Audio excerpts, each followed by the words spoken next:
Hello everyone and welcome to the part 2 playthrough of Baron Sebastian. Oh boy, this map delivers on puzzles. As you can see, I am replaying from week 2, day 2, because I made a few subtle mistakes there. Thanks to a map author for chiming in, give me some hints, and now my logistics look a little bit tighter as a result. In this replay portion I will cut the fights like the one who just skipped, so to say, so we didn't have to rewatch them, but there will be a few fights that I won't cut because they did change in like a notable way, so to say, or maybe deserve a comment or two. And so the first change this time was that I ended second day of the second week on a bucket instead of rushing to free a hero in this prison.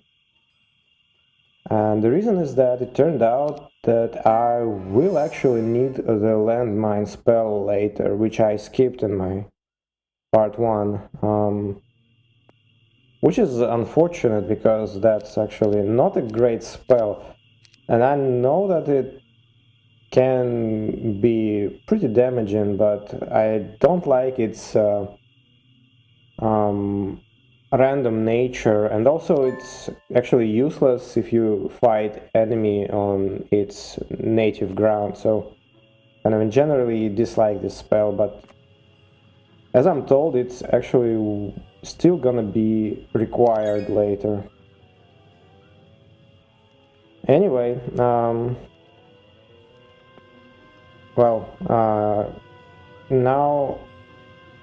I had to find logistics, and well, as you can see, Luciana now won't be going to take the firebird dwelling. Before this point it actually was still the same, but now she just picked up resources and will take army from Sebastian, and I'll put her on a watering hole there. This is a little bit counterintuitive. It seems obvious that she needs to pick up green boots because it makes her much faster, but it turns out that, I mean, obviously it makes her much faster, but the problem is that it's just impossible to make Sebastian fast enough if she does that.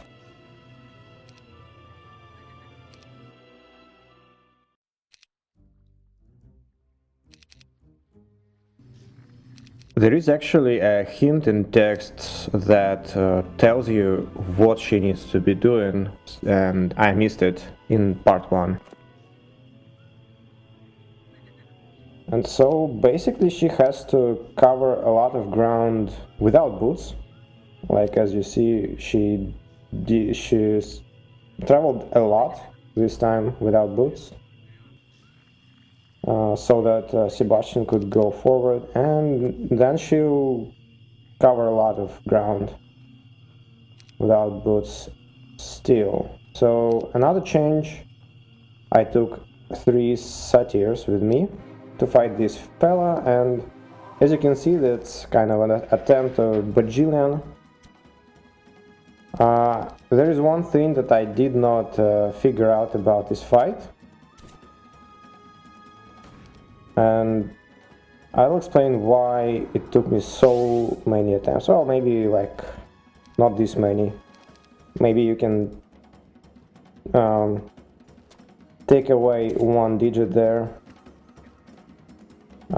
So the problem that I faced was that this enemy,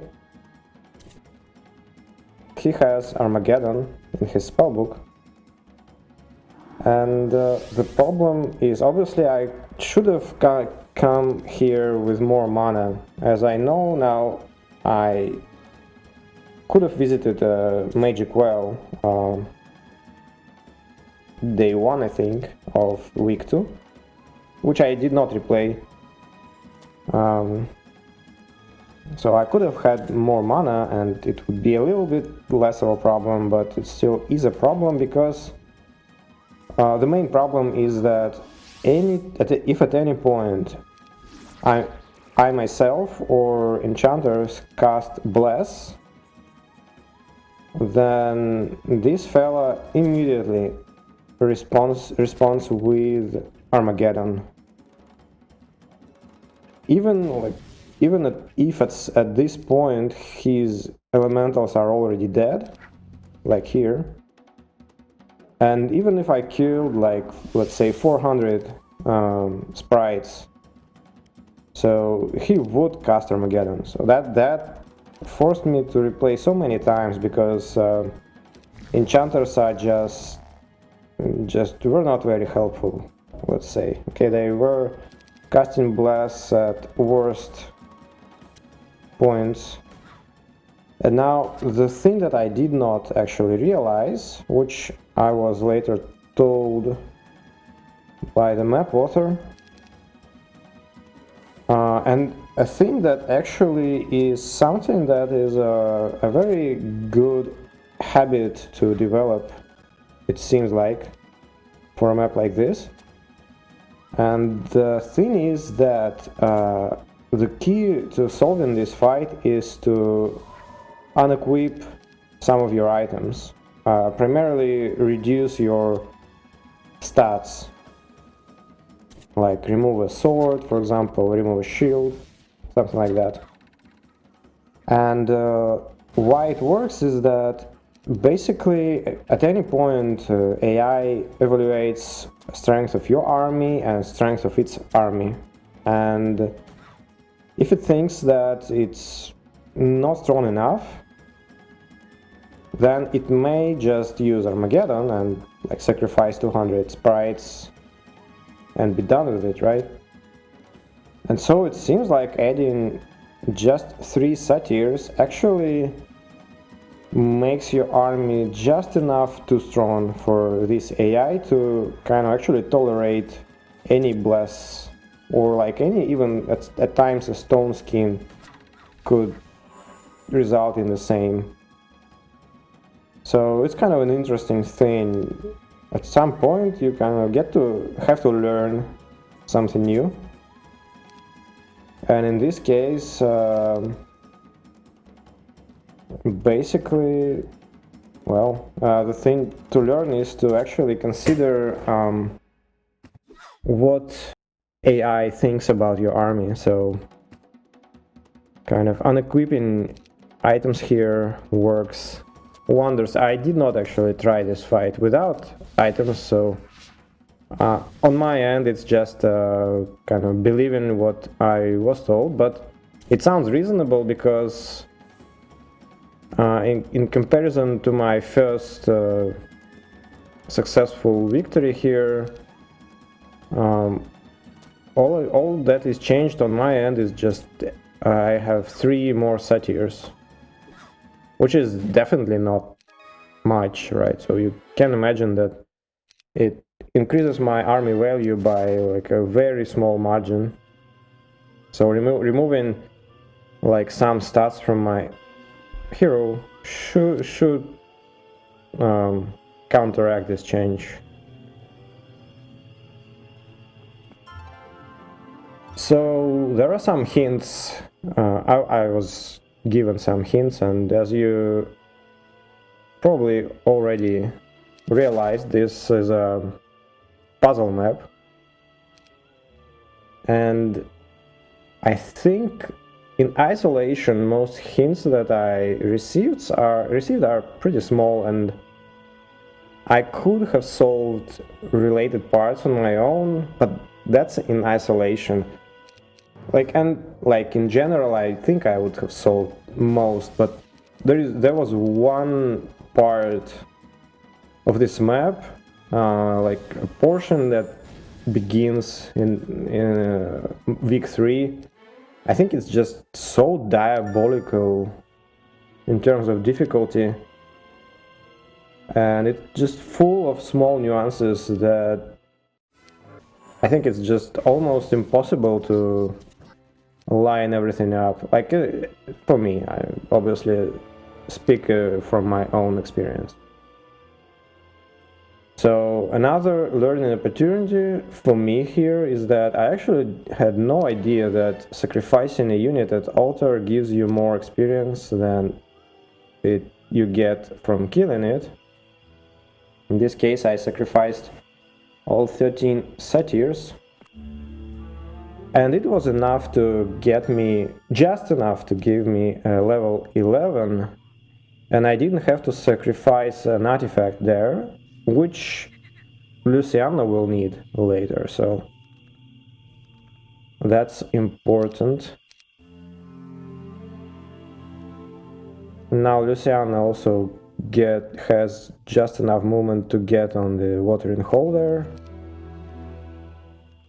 So basically, on a map like this, every time you get to a watering hole and you have like very small, basically 0 movement points left, you feel good. You think, well, yeah, I should be on the right track there. So this part doesn't have much changes. For Sebastian, at least. There will be one change, though, very shortly. And that's... there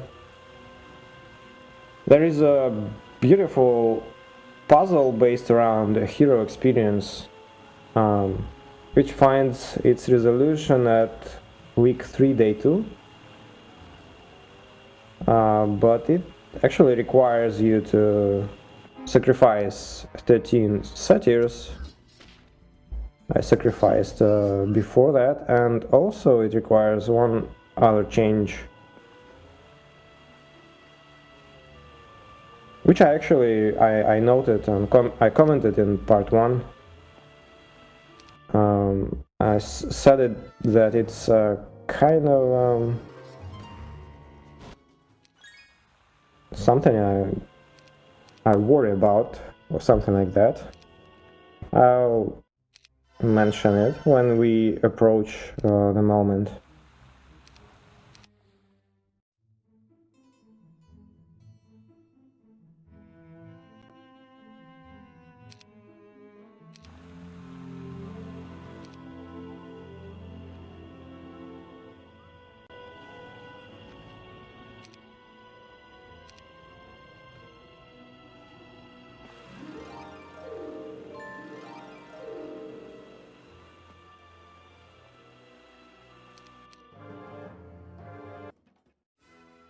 Skipping this fight again, if you didn't watch part 1, you can check this fight there. It's pretty cool fight, actually.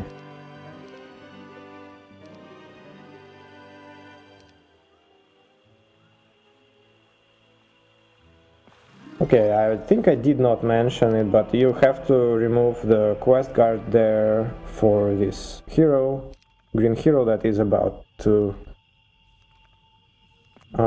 start chasing us, and it has to go to that location that was closed by the quest guard, so that it would waste like a couple of days there. So this is another small change. This fight is... I did it with a couple of Nixes before that. Now Luciana doesn't have Nixes, nor does she has T-Dogs, but obviously she can do it same way here. Okay, so small mistake.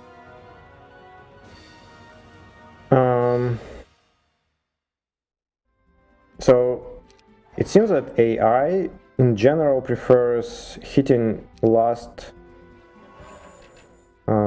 stack out of all that may have a equal priority.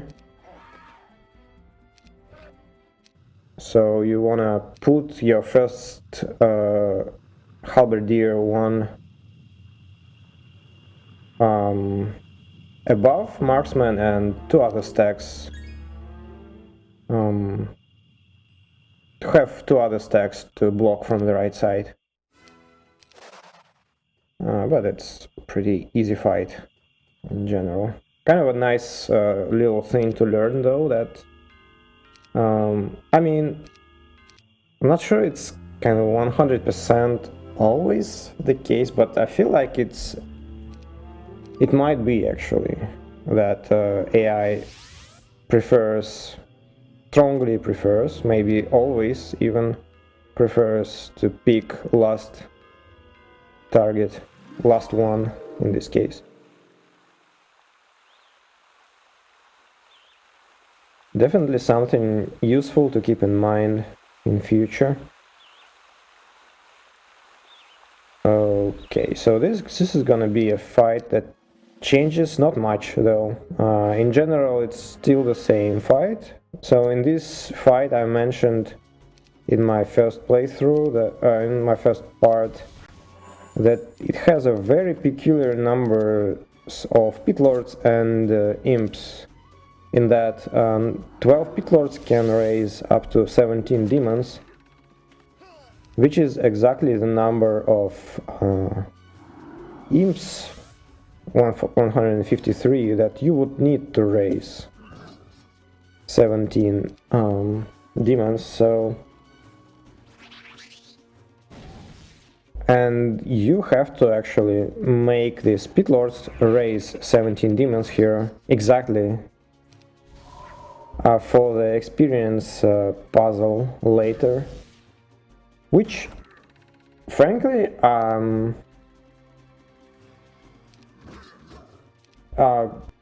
it's definitely solvable. Okay, I'll explain how I at least figured it out. I didn't get a hint about the demons, so, but I had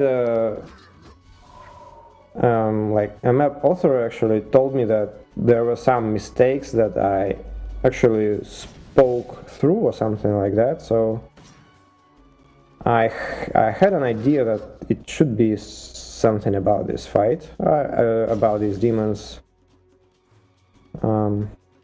So it was kind of an indirect hint in some way.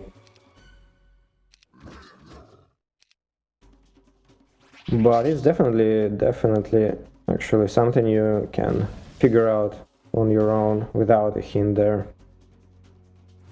But I'll show you later when we get to the actual time when we test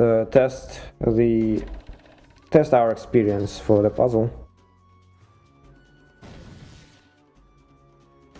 But as a foreshadowing, keep in mind that Sebastian gets new skills at certain points.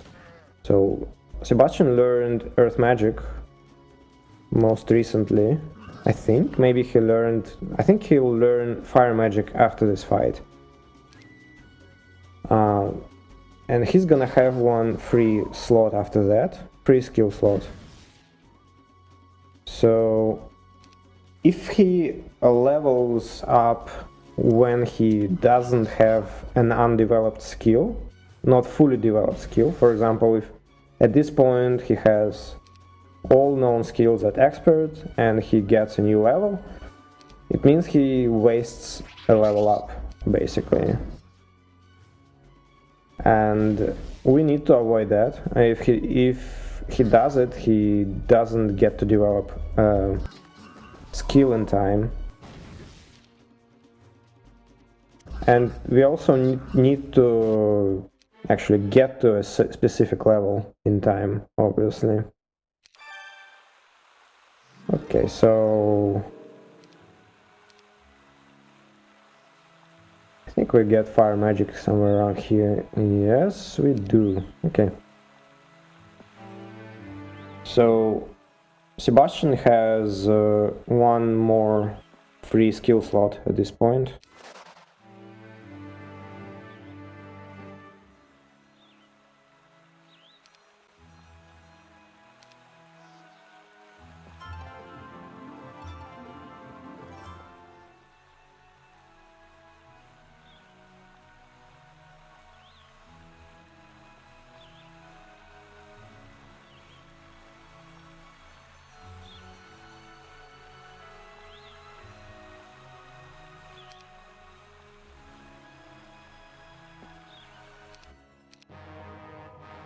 Okay, this is the same fight as in part 1. No need to watch it again, and I won't cut the fight against the Crystal Dragon fella because at least this time I also use the landmine as it was intended, so I didn't have to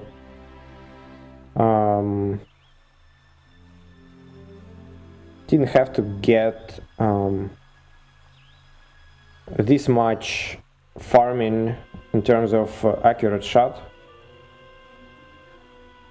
but I still had to do some like RNG farming in the beginning, mainly to get the beneficial quicksand, and also there are a few things I think worth mentioning about this fight.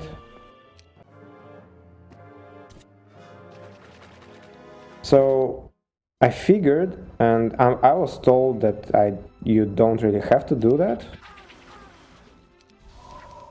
which frankly I'm not sure.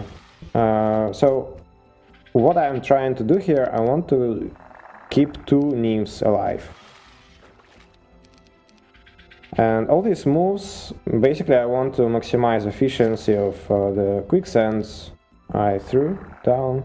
And also I'm trying to cast quicksand at the very best moment when it actually produces some of the result that I wanted to produce. And a very important part here is I want to keep both of my nymphs alive. So that's kind of actually what I was told that I don't have to do, but I don't know. And I don't want to argue that, but I actually don't see how you would do that, but without these 2 nymphs. But maybe I'll get some explanation later. Anyway, I will at least explain why I think we need nymphs. So one important thing here is I unequipped most of my items here,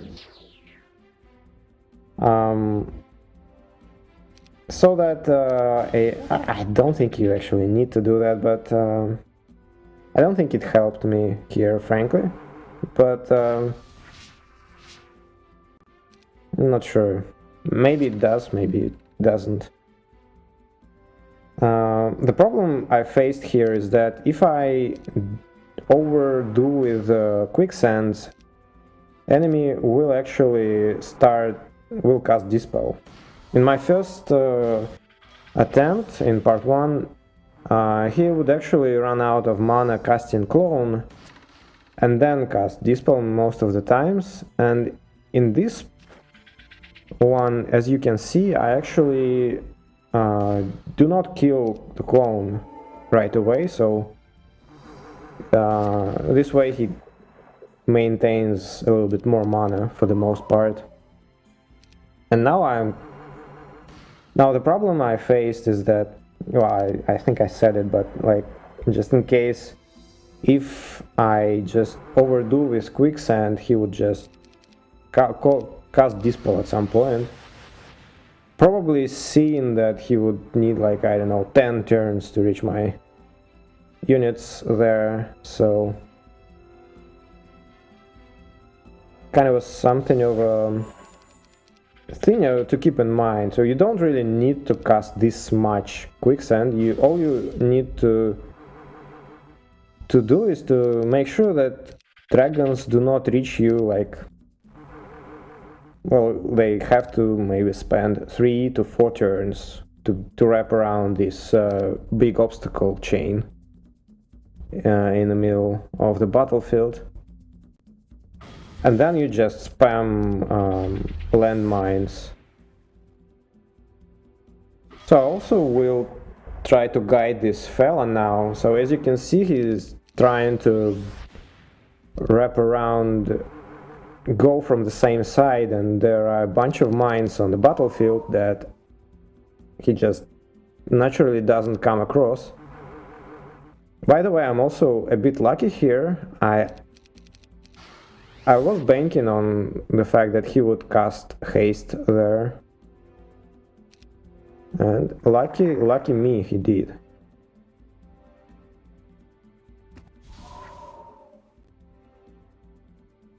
He also starts waiting here, not actually committing to a specific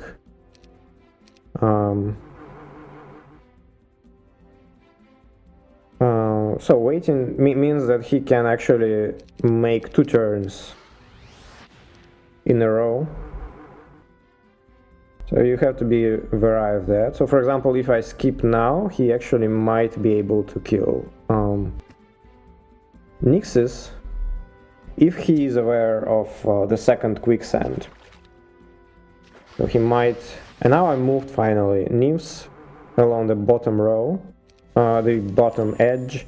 Now basically AI knows that he doesn't reach my units up top very fast, like he knows he needs to spend a few turns to get there. But he is not aware of all the quicksands around along the bottom edge, and he tries to reach nymphs, and that's basically a final a good way to kind of get him collect all the mines you want. So okay, finally done with the replay part, and now we can actually get to do some new stuff.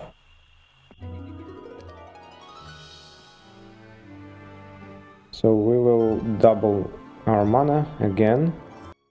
Having a helmet is pretty nice actually, so we get a good number of mana points. Now we need to leave Nyx's inside in town so that we had a slightly higher speed next day, which we need. So we need to do these 2 fights with just this army.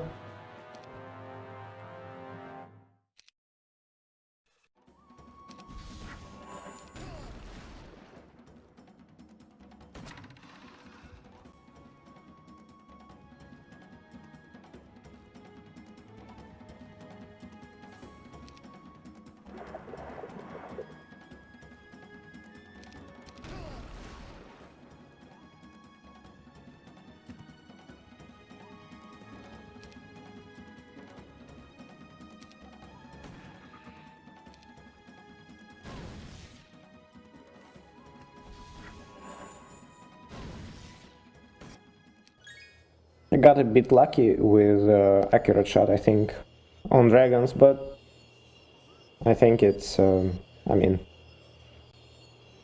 it's almost guaranteed at some point with this many sea dogs, so it shouldn't be a problem to get it. So second fight against Archmagi is also not a problem.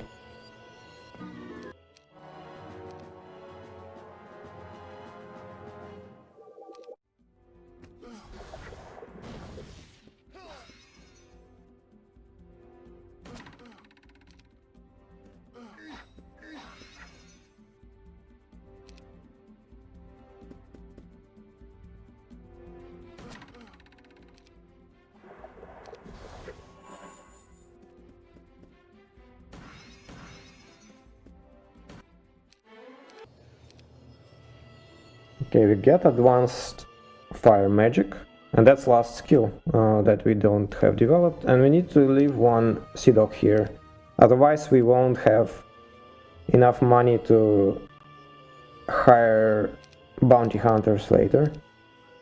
So we need 1 nymph for this fight, and we leave everything else to Luciana. We need to pass her a sword and Magi ring and also this cloak.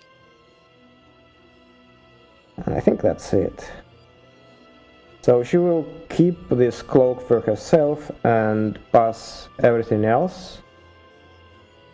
apart from our own amulet as well, to a new hero that we are about to free. And Sebastian will be fighting this fella here, so that's a magic mirror fight basically. And we need a second unit here, nymph in this case, to actually make this hero cast an implosion. And I actually left, like, I did not cut like a few attempts from here just to maybe like give you a small demonstration for how you can fish for random here. So basically you can use blind and anti-magic to find basically a perfect turn to magic mirror, right, to get a cast on that gets deflected. And you can use blind on a blinded target to kind of prolong it, like by 1 or 2 turns. So this way you can basically get a ready enemy that will cast a spell on you at the right moment, like at the turn you want it to cast, more or less.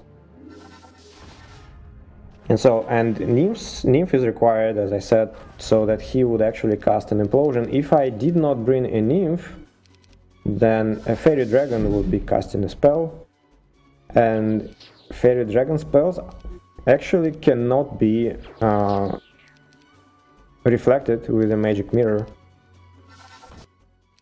Something that I actually did not know, but after like a few attempts,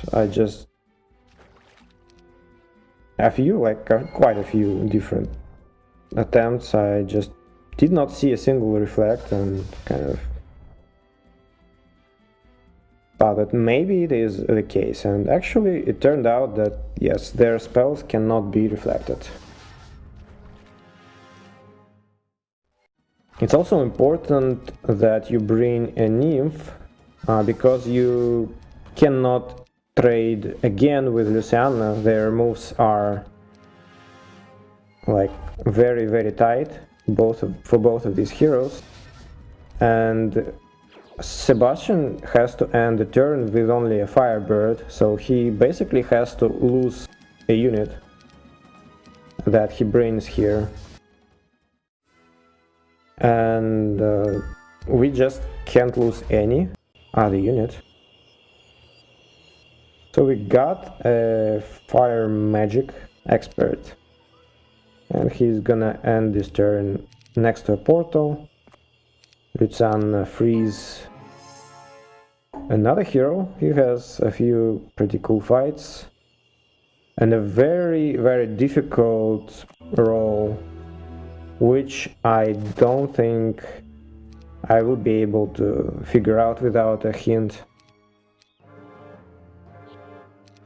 This fight is kind of a pretty interesting thing. So he's a specialist, a very high specialist in wraiths.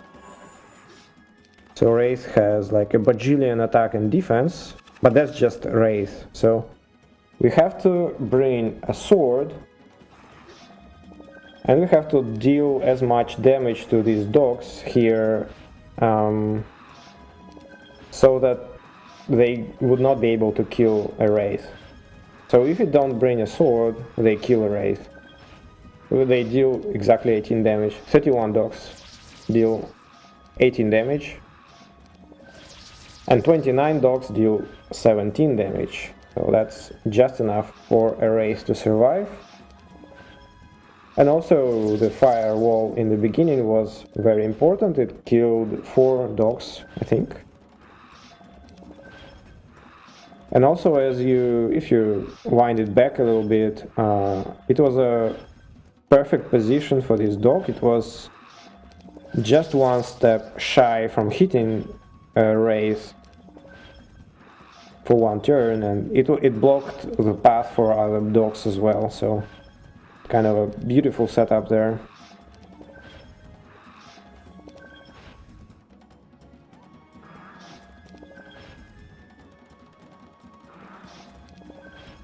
And also I passed the Ring of Magi to this hero because he has spell power 1, so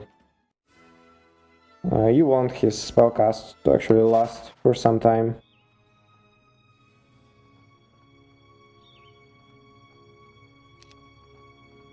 There is one very tricky thing about this hero though. But first let's talk about this fight again. So in this fight, rocks are actually much sturdier than the dogs. And here we need to make sure that rocks actually body block each other. So the 7 stack closest to the Wraith is actually what you want to get on turn 1. And now the first rock to hit Wraith will actually, as you can see, it actually blocks the whole thing. So if there was no 7 stack next to it, it would actually rocks would be able to hit like 2 stacks at a time, and definitely would be killing the Wraith. There is no chance for it to survive.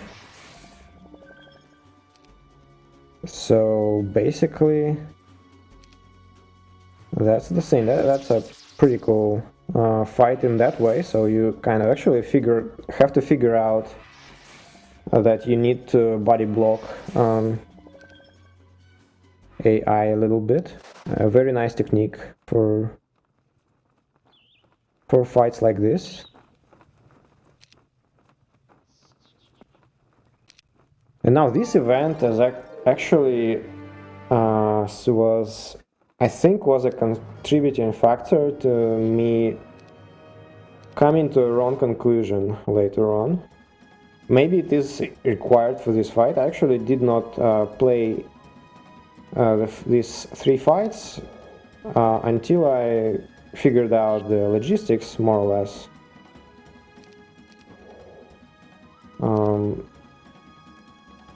So I actually did not think that you would be picking up attack for this fight. Didn't seem that difficult, but maybe you need to pick it up for this attack, for this fight specifically. And I thought that you need this attack to kill the enemy that is actually chasing you there. This fella. So he makes a final stop. And yeah, it was important for the skeleton character to reach a watering hole after he did all things there. He had to pick up a campfire there very importantly because we need this money very much. And also resources, but mainly money at this very moment. And now we'll have to hire these guys, and as you can see we get under 200 gold, and we learned a new skill. So if we had just a little bit more experience at this point, I think like about 600 more, or wait, maybe not even 600, I actually did not check, but like very little bit more experience at this point, and we would get a level up before this time we get a water magic skill, and that would be bad. So, and this fight is you'll see, it's a fight we will have to lose a firebird, but fortunately we get a hint that tells us that we need to do that. And now I split my bounty hunters to actually get myself a little bit more space between these firebirds.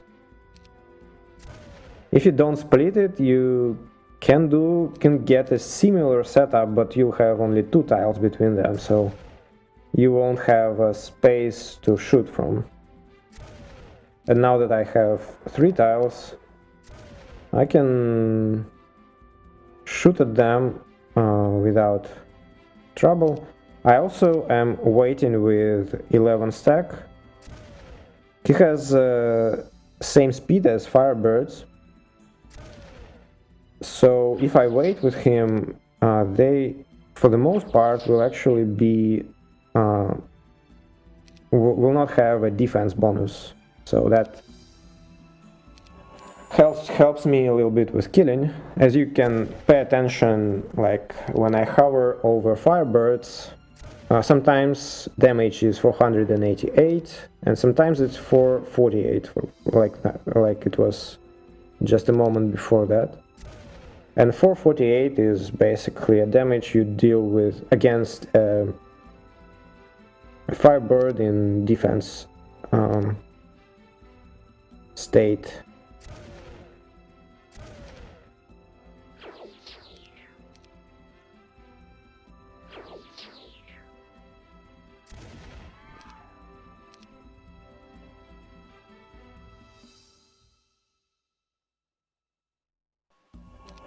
You don't have to make all shots against non-defense, against firebirds without a defense bonus, but definitely you want to do that all shots against 13 stack or 2 13 stacks, because they have just enough. I mean, okay, if you hit them without defense bonus, you can actually kill them in 4 shots, only if you use that, and you won't be killing them in 4 shots if they use the defense bonus. And for 12 stacks you need to land at least 1 shot when they don't have a defense bonus. And in terms of ammo, it's pretty tight, so you don't, I think you may squeeze yourself out a little bit with like a frenzy cast, for example, like I will be doing right now. Well, not right now, shooting them from this distance would be not a great idea.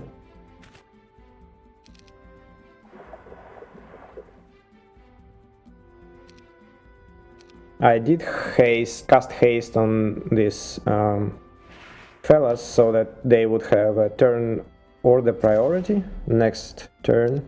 Otherwise, the firebirds would be first to move. And okay, so now the beautiful part. A second fight against 1 demon that gives you 35 experience is supposed to give you another level up, and if you wind it back you'll see that it gave me expert water magic, this 35 experience. And fortunately author also drops a hint here that you need to develop expert water magic at this point, because advanced water magic gives you a penalty on your movement on when you cast water walk, and next day Sebastian will be using water walk. So you actually have to do that, and you have to get all the experience before that you could have, including those 17 demons. And just like a small pause here, so basically how you could figure it out. Before that, before I got 17 demons, I came there, and basically what I saw is that when I kill the firebirds and get the 1 demon, right, I see that I'm missing like 595 experience to the next level. And if I see before that, and if you remember, you get water magic right before this fight, so you basically have to get 2 level ups for, you could say, like just a firebird fight, but also like a fight against demon seems weird, right? If it's pointless, it's kind of a stupid fight, you could say, right? So when you see before this fight with firebirds, if you check your experience, you will see that if you did not farm for demons, you actually are maybe like 700 experience short the level up, maybe a bit more than that. I don't know, 700, like 1,000 something, like just over the 600 that you are missing after this fight. Okay, so like very close, but just a bit more than that. So it kind of gives you an idea that you have to get like this roughly 600 experience more from somewhere before this fight. And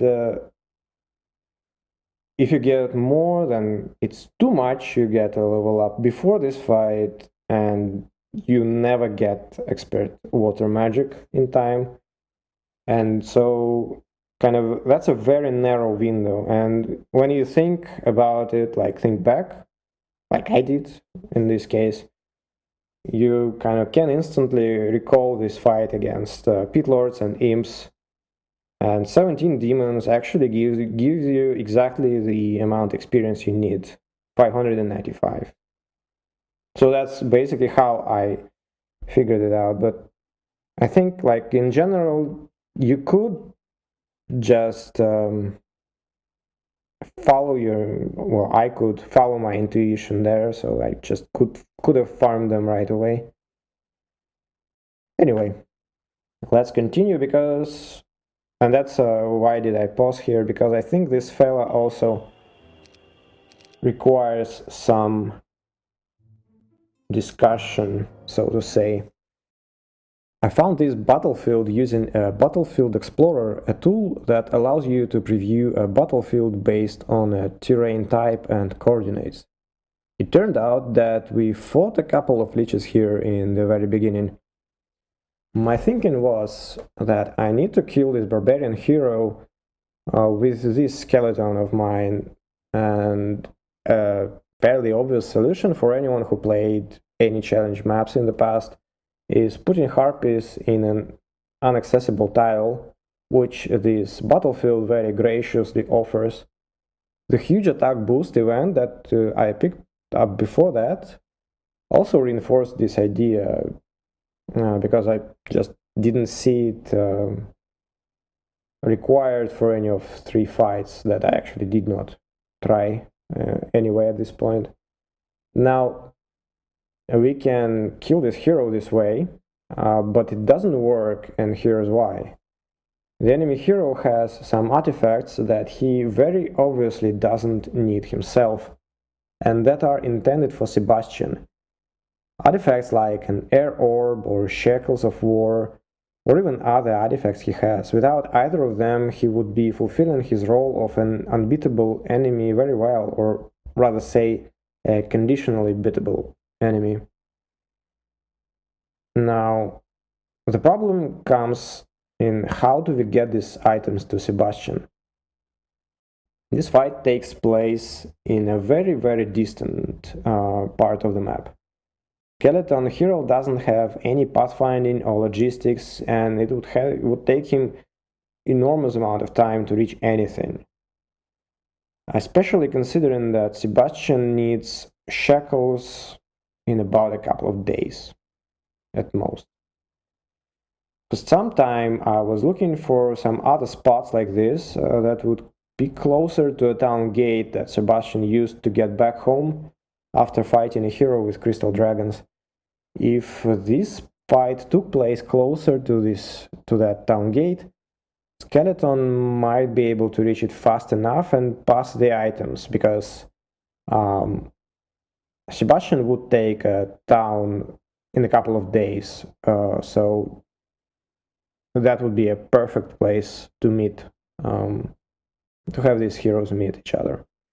So that's where my focus basically went, until I finally gave up and asked for a hint. There were a few things that didn't kind of line up very well with my reading of this situation, primarily I did not see any mention later of any activity by this hero.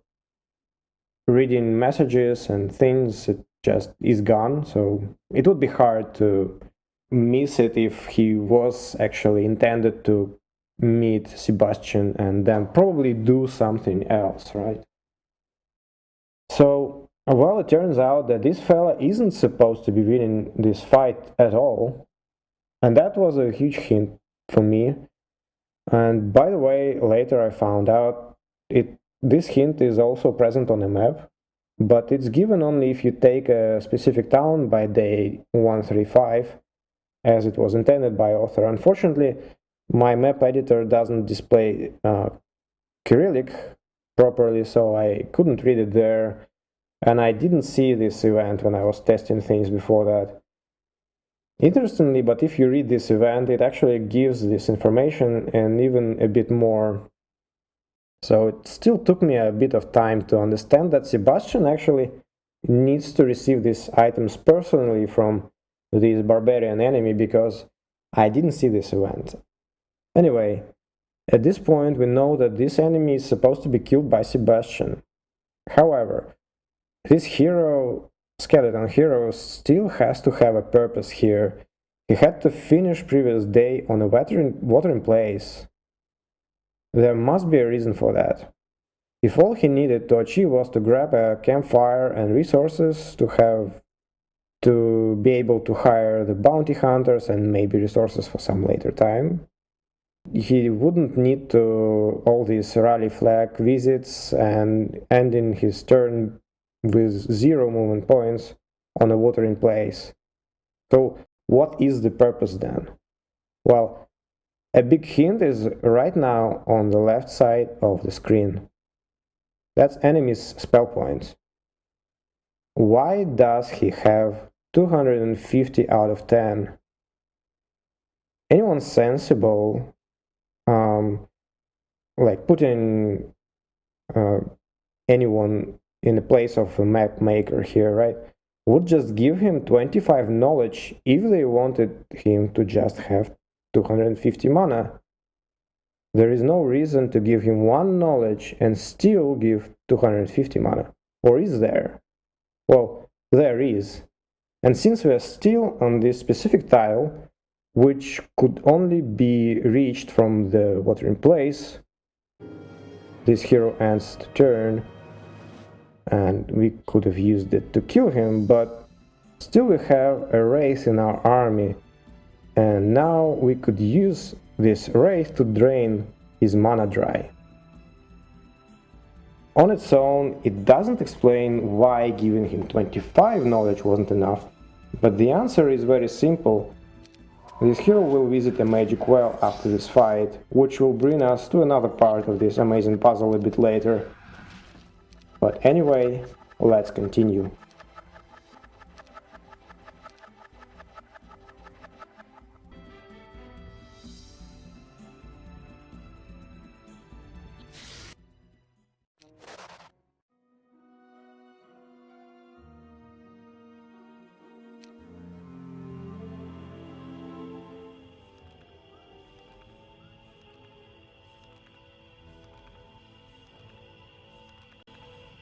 Now we are nearing the time when we will see a second part of this puzzle with this barbarian chasing hero, but for now Luciana has to make a couple of fights. Unfortunately, I did not solve this fight correctly. I may later add a proper solution of this fight here. I ended up using a prayer here, which is not intended amount of mana to use. Intended amount of mana to use is purely bless, so I may just redo this fight a little bit later.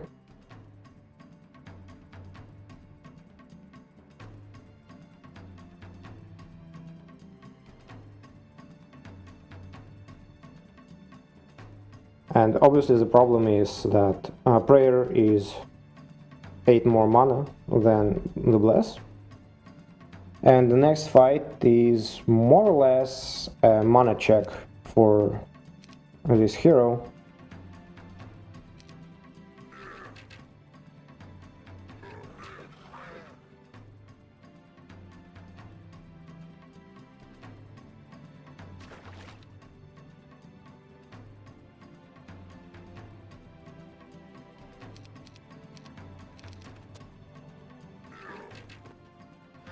Here we leave a nymph and a Pegasi.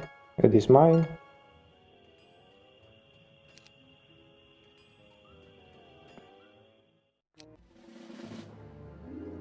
Which I will explain later. So this is the mana check fight. So basically, that's for this fight specifically. Luciana needs a cape that adds 3 to the durations of your spells, and basically, well, as you can see, it's pretty obviously a solution here, and the only difficulty is the check of you having enough mana. And in this case I got lucky.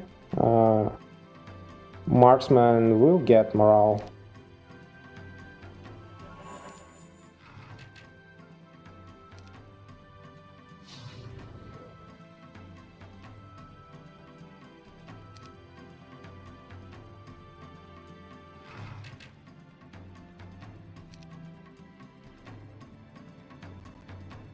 Right here. Without morale, I still need to cast a prayer and a force field at this point, which is 21 mana, and as you can see I only have 22. That would cost me a lot. I would not be able to summon a boat here without that morale, and if with the proper solution, if you only cast Bless in your first fight, you actually get enough mana to do all that. Hey, that's me from the future. As I said, I was lucky in the second fight and I promised you to redo it, and that's how it's done. So first we need to win the fight against Pitlords, only casting Bless. And it doesn't appear to be difficult, but in this case Pitlords seemed to be overly willing to help me and rushed forward and helped me shoot them with straight arrows. But if they aren't cooperative, you can bait one of them with a Pegasi. That should work as well. One Pegasi can sustain a hit from 2 Pitlords. Also, in this attempt I forgot to dismiss the nymph, and it was actually helpful. A little bit. I'll show you the next fight as if I didn't have an extra nymph from the fight against crystal dragons. In this case, we still need to leave something in a mine along with one Pegasi, and in this case it has to be a single marksman. It brings down our marksman damage low enough so that they no longer kill a stack of dragons in 3 turns. But the amount of hit points left on the dragon is just 12. And that's exactly how much damage a Pegasi deals under Bless. And so it basically means we can deal just enough damage with this one hit of the Pegasi. And I hope you appreciate all the beautiful ways Map Maker balanced it out. I think that's kind of the way he intended this fight to be done, not with a nymph stashed in a mine. Although I think both ways kind of are totally fair.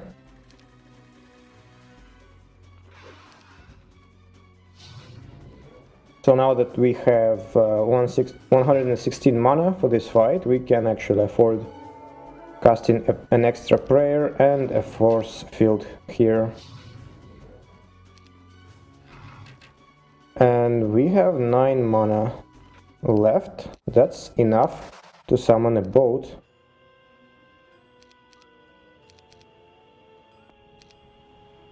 Let's get back to the playthrough.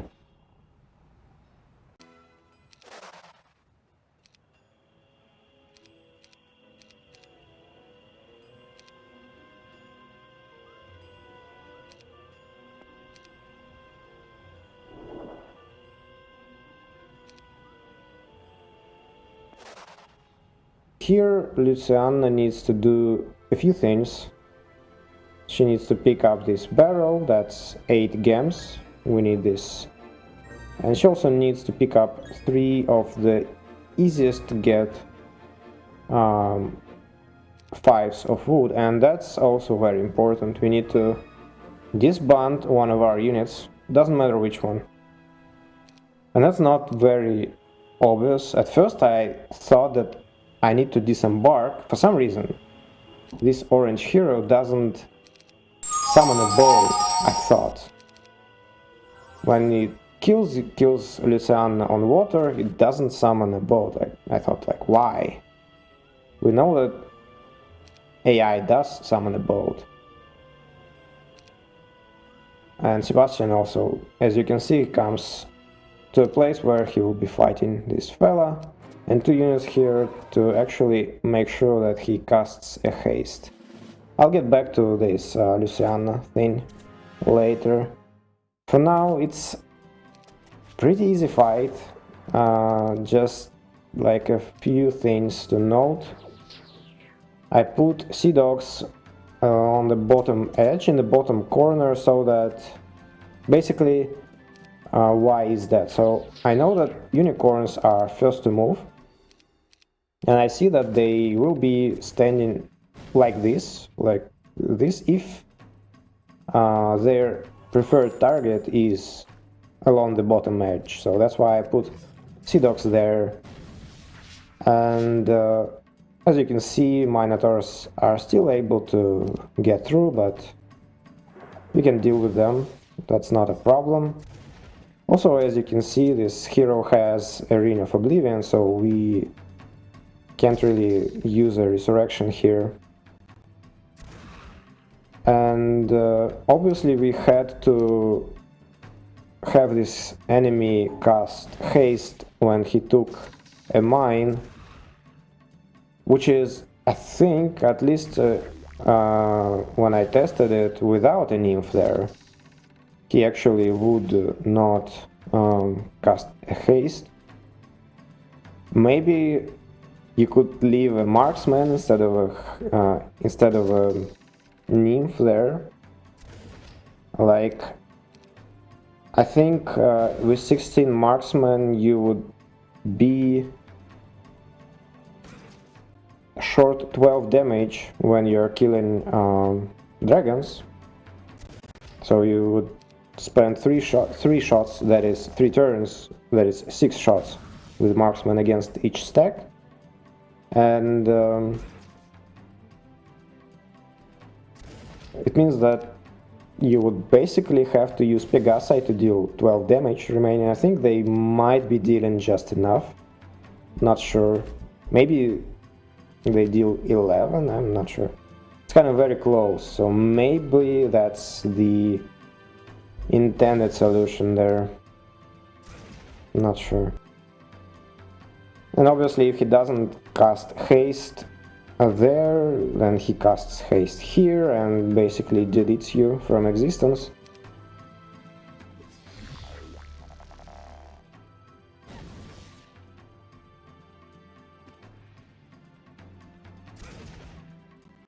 And as you can see, it's not a very difficult fight at this point, since enemy doesn't have any spells and kind of both of the pathways are blocked by his blinded units.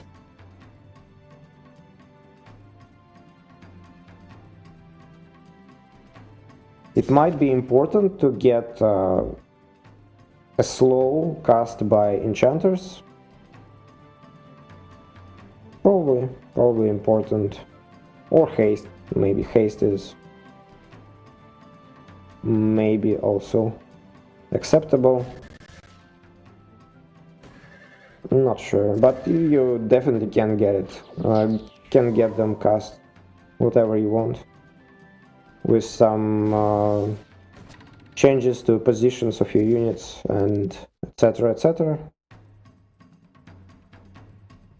So here I thought the behemoths would actually choose to attack Sea Dogs. That's why I put them on the left side. But it turned out that they actually have a preference for a different target here.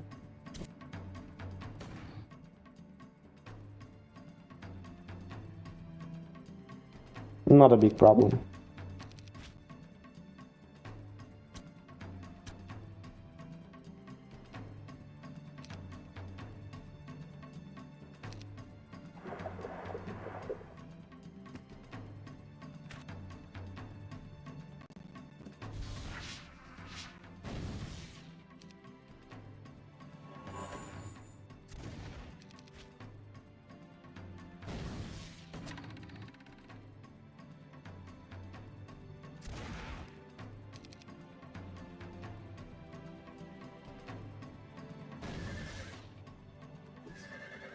Okay, I should have actually pulled my units away and just killed them from distance without having to reblind them. Kind of a small mistake. And here, this hero, so he has one knowledge. Just pay attention to that. So if you bring 2 units, he actually casts lightning bolt on one of them to kill you turn 1. And it leaves him without mana. And he cannot summon a boat then. And so in order to actually get him to summon a boat, you need to dismiss one of your units. And then you actually may... It's fine if you do not disembark. Okay? It's fine if you actually stay in boat. Kind of an interesting detail. And now this fight, well, there are a couple of hints, and it suggests, there is a suggestion in an event to buy one of the machines that is useful, and in this case I think First Aid Tent is very clearly the most useful one, which is not expected when you siege a town, right? And here I'm being a bit of an uneducated slope, but I'll explain why I unequipped everything.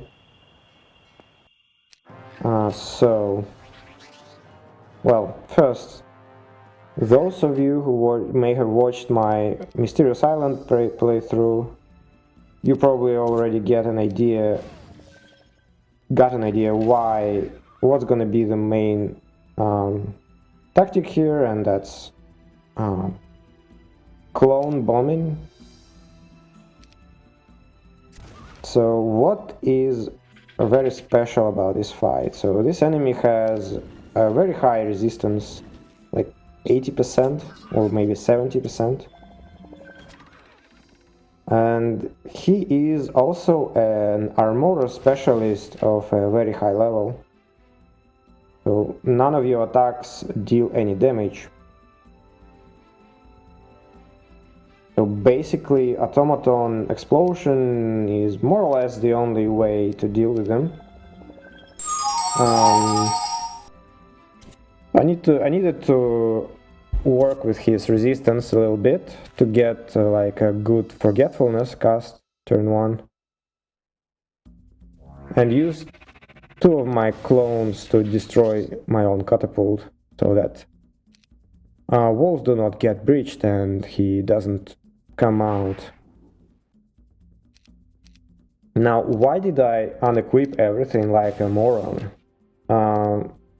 So there is one thing I actually completely forgot when I did it, but like for now, as you can see, I cast air shield and protection from water just to like minimize the damage I take from an arrow tower and also from his magic arrow. So the problem was, when you come with your army here, well, the champions take first turn and they actually move out of the town, and it's not great. Okay, you won't have enough mana to deal with them and everything else. Even here, if you pay attention to what I'm doing with my clones, you will see actually that I will try to assemble every one of enemy units together so that I maximize the efficiency of my automatons. For now I'm skipping turns because, as you could see, he actually used a magic arrow to explode my automaton instead of using some of his units to do that. And so back to the champions exiting the town. So I did try after that removing my items that boost attack, defense and other things, and it didn't change. He was still moving out. And then just last I don't know what was it, like intuition, just kind of a blind attempt to change something, just unequipped everything, and there you see he is inside, didn't move out. Now I actually didn't know, I mean I knew that, but I actually forgot because it kind of didn't have something, didn't matter to me, at least I think, in the past. But I actually read about it in Physmic in the past, and what was the most important thing here is that I unequipped the Tome of Water Magic, which actually gave me an ice bolt, whatever spell. So this AI actually doesn't just compare armies like shooters when it thinks if it wants to exit or not. It also compares spells, and apparently the ice bolt was actually the biggest factor of why he was moving out. So that's a very, very interesting thing there. Now, as you can see, I'm damaging everyone here, and I'm hitting these poor dwarves intentionally because, as it turns out, there is just one. If I don't hit anyone and just explode every time, and then there will be one dwarf left in the end. And since I want to make sure that I do not lose anything, I cannot afford it. I will need every unit later. So I want to make sure that I can finish with just a normal attack without having to cast a clone,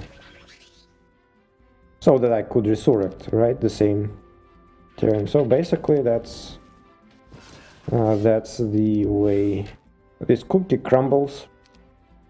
Actually a pretty cool fight. One thing also, I did not restore mana before this fight. I think it's very apparent that it is intended that you restore mana before it, just based off where the event is placed, which that gives you a clone spell. So I think it kind of is assumed that you will be visiting the well there.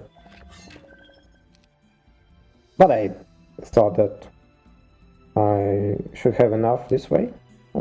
It doesn't really matter, really.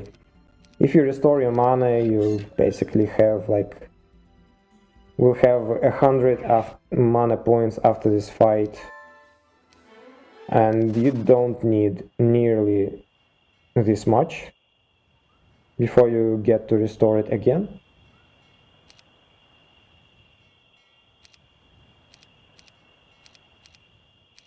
Now the only difference that I can restore it now instead of before the fight, but as I said, it doesn't really matter.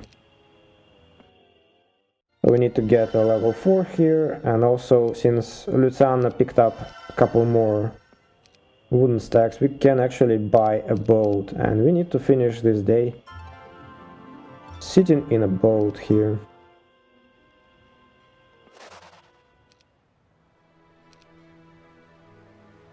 Okay, that fight is gonna be very easy, no matter how much mana we have. I think it's pretty self-evident that you should be able to do this fight with about like 21 mana, like a single curse cast and a single resurrection. There is another orange hero that came to take our first town. Very, very bad enemy.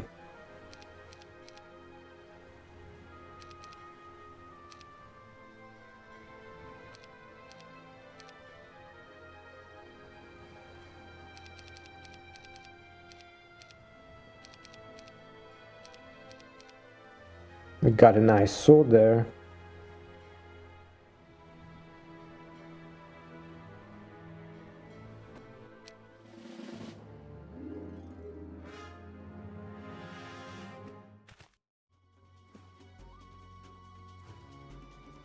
So I didn't mention in the previous fight why first tent is good, but maybe you paid attention to it, but in general, when you cast an air shield and enemy runs out of mana, his damage is around 20 points a turn, maybe a little bit more. So it can't really kill much.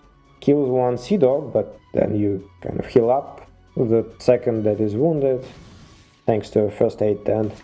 And if it targets an enchanter, then it basically healed up to full, maybe not like entirely to full, but very close to it. So first tent actually gives you a decent longevity there, even though you are not like even proficient in this skill. And as I said, like since you don't deal any damage to enemy, like ammo card is basically useless. And well, ballista is definitely out of question there.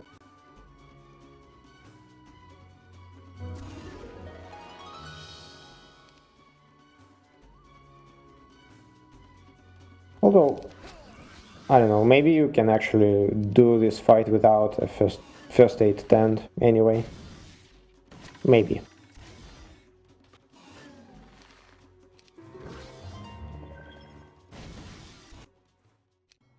But since the event suggests that you actually can take it, can take one war machine, and I thought that, well,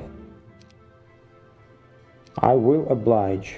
Okay, so we needed to remove this quest guard, and now I think that, you don't really have to pick this up, but I think you need to disembark this way. This way you block the landing for orange hero. Now, I might be wrong actually, because at first I was doing next day or next 2 days a little bit differently. And later I've noticed something. And maybe you actually don't need to have a lighthouse there. So why I did it this way, it's so that I actually had a lighthouse next day.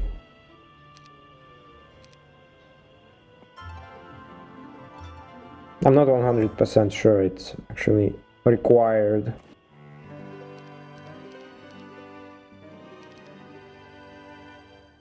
So as you can see, we actually had enough time to visit a magic well again, and here we got ourselves summon boat spell, and he's now disembarked, but he did not take a town, and so we now have a lighthouse here. So my first time I actually tried to pick everything up here, and land back on the same island.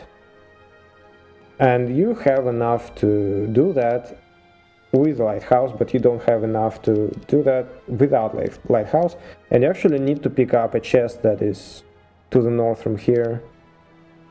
So you cannot do that if you do not have lighthouse, but it turned out that you actually shouldn't even disembark there.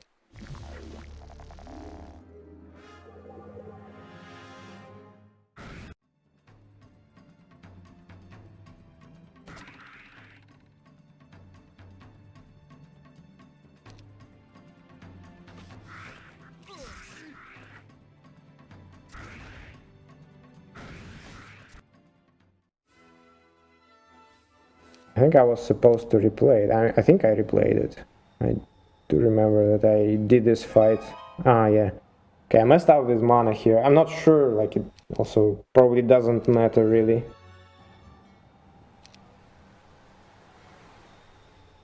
Yeah, you can visit a magic well there, and I don't think you need this vial of mana really. So I split the automatons here, and auto combat was sufficient. And then I picked up for a little bit more mana here, but it doesn't really matter. Since you are visiting a magic well later, most definitely.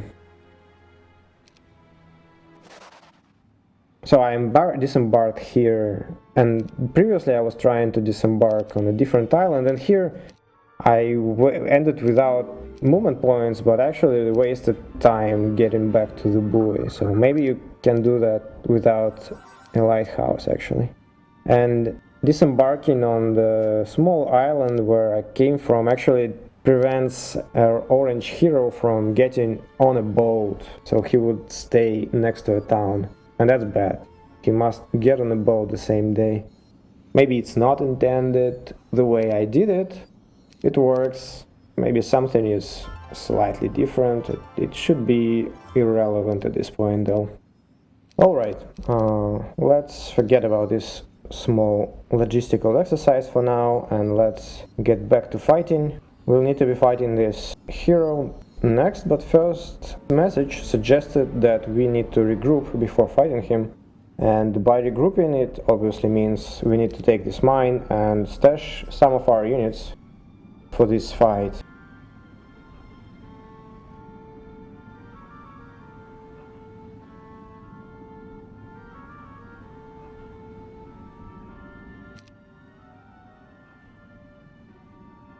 The mine is guarded by a bunch of ancient behemoths. I think it's like maybe 100, something like this.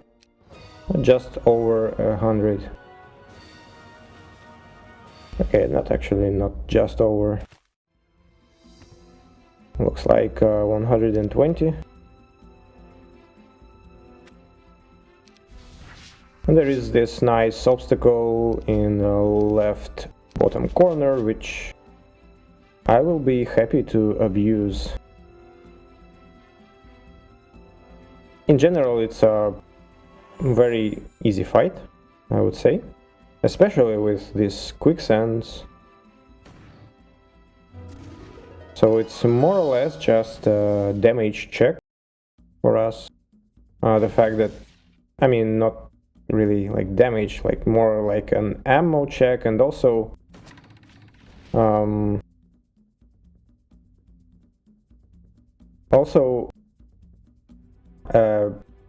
an opportunity to save a little bit of mana, let's say. So we just visited a magic well before that, and we need to be pretty efficient with the mana here. Like, we'll need to win a number of fights, including 2 fights against enemy bosses, pretty tough enemies, without restoring mana in between, so that will take some mana to do. So ideally we want to be very efficient here.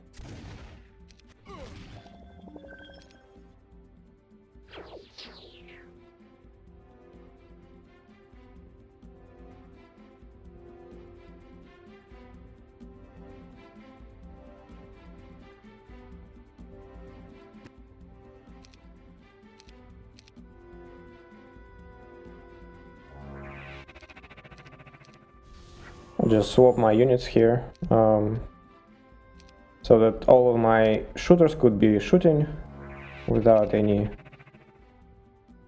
problems, and basically that's about it.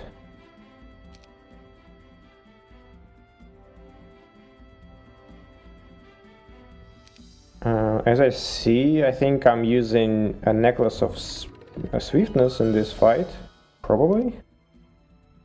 Otherwise, I would expect to see my spells to have a longer duration because of the Ring of the Magi. So maybe I could have saved a little bit more mana here if I equipped it instead. But Necklace of Swiftness is actually potentially not a... I mean... I actually don't think it's actually really useful here, so... I think I should have brought Ring of the Magi. And it would save me maybe at least a few casts, like one, maybe two casts of Bless, maybe like one blind at some point.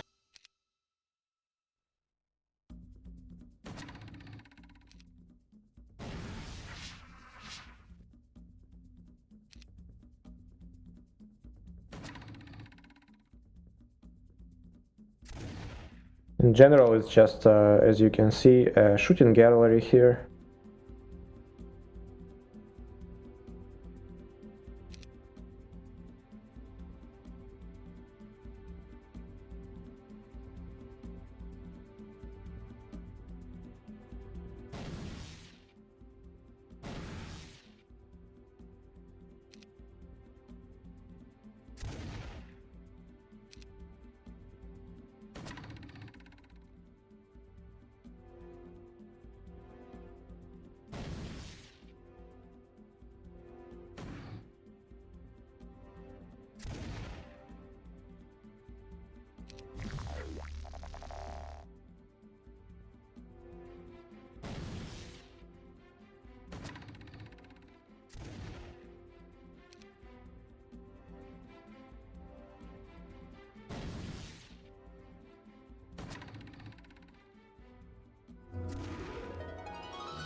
It could be not a bad time to actually hit the 10 a few times here, like with enchanters and bounty hunters, to reduce this stack. Because blind is will soon expire, and thanks to haste cast, I actually have a speed advantage over Behemoth with all of my units, so kind of could have used it while I had it. Maybe still I have one last turn to utilize it, which I don't.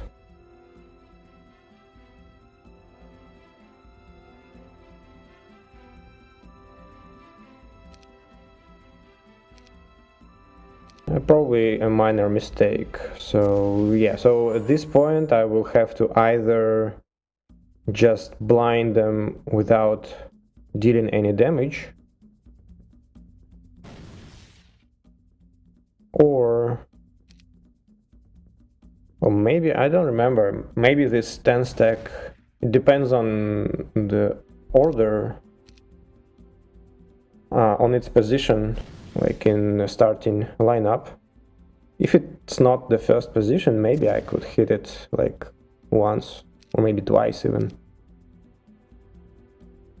And that's thanks to the Necklace of Swiftness. Okay, so I did just reblind it. Actually, I didn't pay attention where it was. in a lineup. If it was first position, then I couldn't have shot it. So just looks like I may have been able to save a couple of okay, one blind at least. I don't see that I applied a bless here manually, so but at least one blind should be fine. Also, I could have sacrificed a first aid tent here. Just could have moved my units all the way to the right top corner. Now what I'm doing here is I want to get a bless spellcast, and it kind of doesn't really help me very much. I see that my blind and slow are running out already. So I'm contemplating between skipping another 3 turns, hoping to get bless finally, and actually doing it right now.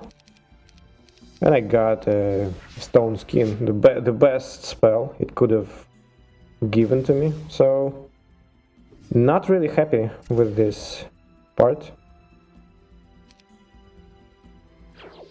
With bless, who knows, maybe I actually could have killed them with automatons in a final attack. Not sure. Would be pretty tight, but maybe it was the case. Okay, so now that we have a mine, we will use it to stash things, and obviously we will leave automatons here because we can resurrect them. And this fight against this hero is more or less about surviving till we can neutralize enemy units by spells. So we'll be losing our units here, and automatons, we cannot resurrect them, so that's why we stash them. And basically enemy hero has 2 shooters and 2 fast melee units, and he also has implosion. And the goal is to reduce enemy's damage capacity by blinding his units and using anti-magic. And worms are immune to blind, so we'll have to use Ice Bolt to deal with them. In my playthrough here, I actually rolled Slow and Enchanters as a first spellcast, and I had an opportunity to experiment a little bit with random here. So you may have noticed that I split my enchanters in a somewhat weird way. Like I have a couple of tools and like one stack. But in general here you basically want to blind the shooters, and you want to keep your distance away from the melees, and then you want to apply anti-magic on one of your stacks. And this is a fight on a quicksand, so you would want to find some lane, some place where there is no quicksand. The quicksands are predetermined, as you may know. So the upper edge here actually doesn't have any quicksand, so that's where I am doing this kiting against worms while I destroy them. And there we go. Basically a pretty simple fight in some way. I summon the air elementals here so that they would be blocking the bounty hunters, because, well, if you don't block them, they'll wreck your face when you shoot at them. And I don't want my face wrecked. Fun fact, actually, during my experiments with random on this battlefield, in this fight, it turned out that there is actually a tile that has some interesting interaction with random, and well, I don't really understand it. Like, I just only can throw out random suggestions, I guess, which probably would be wrong anyway. But in general, what I noticed here is that it wouldn't matter where you put your units in this fight during tactics phase, in terms of what would enchanters end up casting, except for a single tile. If you put any enchanter stack there, and that it would have to be an enchanter, so if you put like a bounty hunter in this tile or a sea dog, it actually doesn't affect the spellcast. But if you put an enchanter, all of a sudden enchanters actually end up casting a different spell. Kind of an interesting and weird interaction that I have no explanation for, but I thought that it's kind of actually funny. Always interesting to see some weird things like this. Okay, so I put my units like around a place where they have a straight arrow attack against every enemy stack, so that I didn't have to move them around. And I waited, I think I may have missed it, but I think he had an air shield cast, so I wanted to wait till it expire. Maybe also a stone skin, so basically I want to make sure that he I have to recast blind as few times as possible.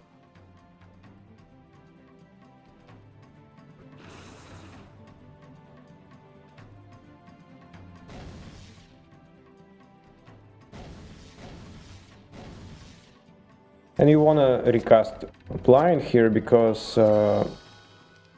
he has implosion, so you don't really want to let him take a turn.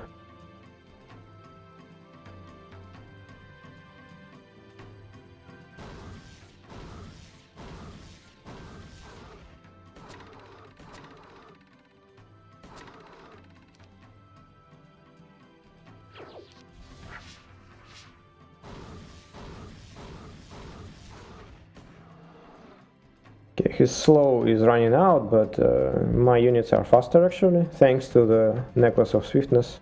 Even air elementals are faster.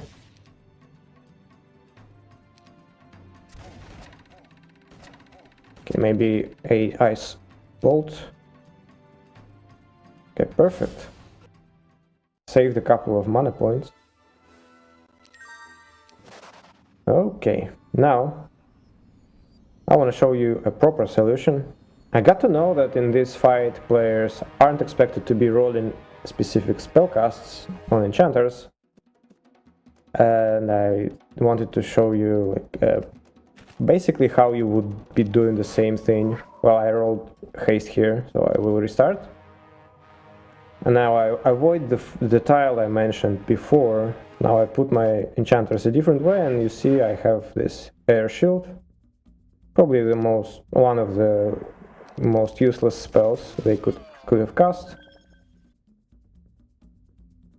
And so this time I bring 7 stacks of units. First time it was 6. And the idea is basically the same, so I cast slow first turn to avoid hits from enemy melee stacks on turn 2. And now I know that 11 stack will definitely be killed next turn with one of the shooters, so I want to preserve my 1 stacks here. There is a nice little corner, as you can see. And, well, 11 stack basically is gonna be killed no matter what. And ideally I want this stack to be not be killed by melees, but as you can see, he got stuck in quicksand. So unfortunately he was killed by worms,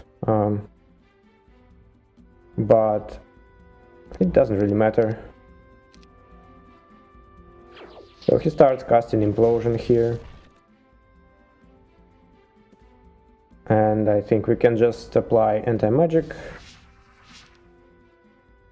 Have this one unit that will survive. And now we can blind the Coatl and kite the worms. Also with worms, just be careful to make sure that they don't end their turn on one of your corpses when you kite them. Because they will eat them and you won't be able to resurrect. Basically what this change does is that I have to cast one more resurrection because I had 7 stacks instead of 6. And also I'll have to use 1 extra ice bolt to kill these 2 worms, which I was able to kill with one of my shooters in my first attempt, so in the playthrough actual. So that's about 22 more mana spent on this fight. That could be a problem. So this part is fairly tight in terms of mana.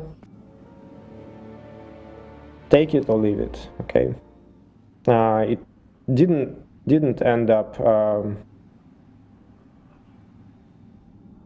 particularly important for me to have this 22 mana. I had a little bit more to work with in the end, but not that much more. So, and I think I had a pretty efficient mana use overall. So these are new units actually. Coatls are kind of an interesting, I think Coatls, unupgraded Coatls are kind of a high skill level, I guess, units compared to like upgraded, for example. So they have this unique ability that makes them invulnerable. And I thought about it, and like using it efficiently with unupgraded Coatl is actually a pretty difficult thing to do because they cannot move. So you have to kind of be able to pre-position them properly. Way more interesting. Ends up being way more interesting in terms of difficulty and challenge and whatever. And upgraded Coatls are kind of like, in comparison, way more easy to use. So, I mean, you probably already see what we'll be doing here. Kind of a very, very easy fight. We just close in this corner, have Coatls surround the units. Dragons have first turn priority, so they will end up landing a hit.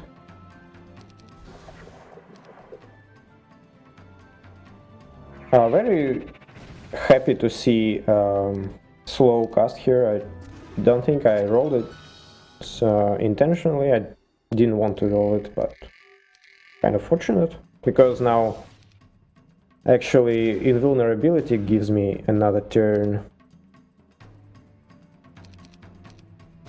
So maybe I would have to cast another resurrection if not for this slow.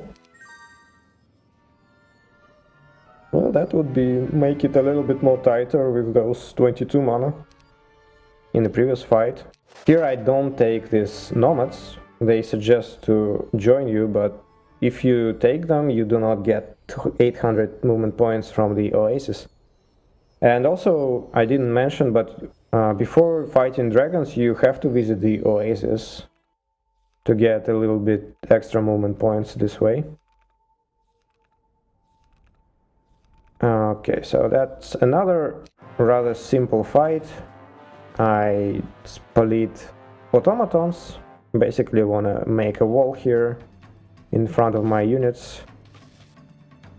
I'm not sure I actually put automatons correctly, because 80 automatons actually do not reach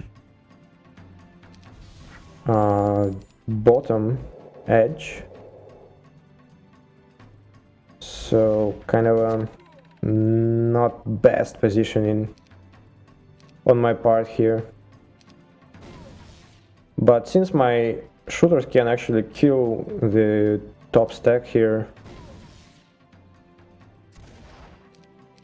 it still works out.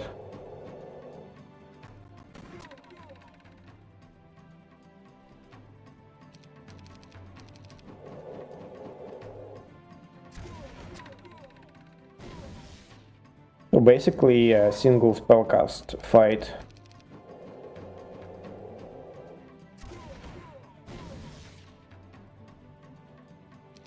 Although, to be fair, I wonder why vampires do not consider going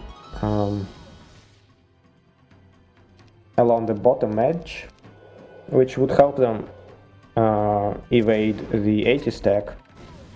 But probably that's because they still maybe consider the 5 stack of Quattles a more valuable target, like an easier target than 80 automatons, and also kind of more appealing, right? 80 automatons definitely wrecking vampires,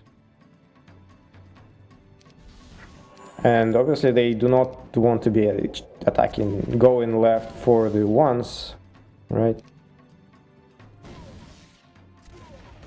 It's kind of probably 5 Quattles are just a more compelling target for vampires, and well,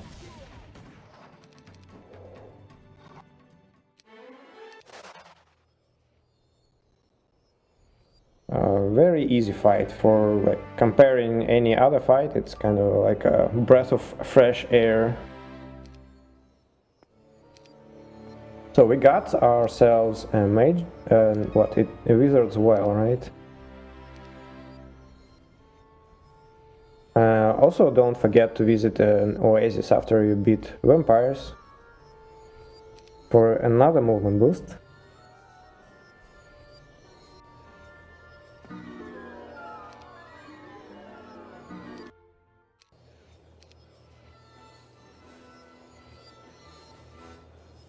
And we are about to fight a really, really strong enemy.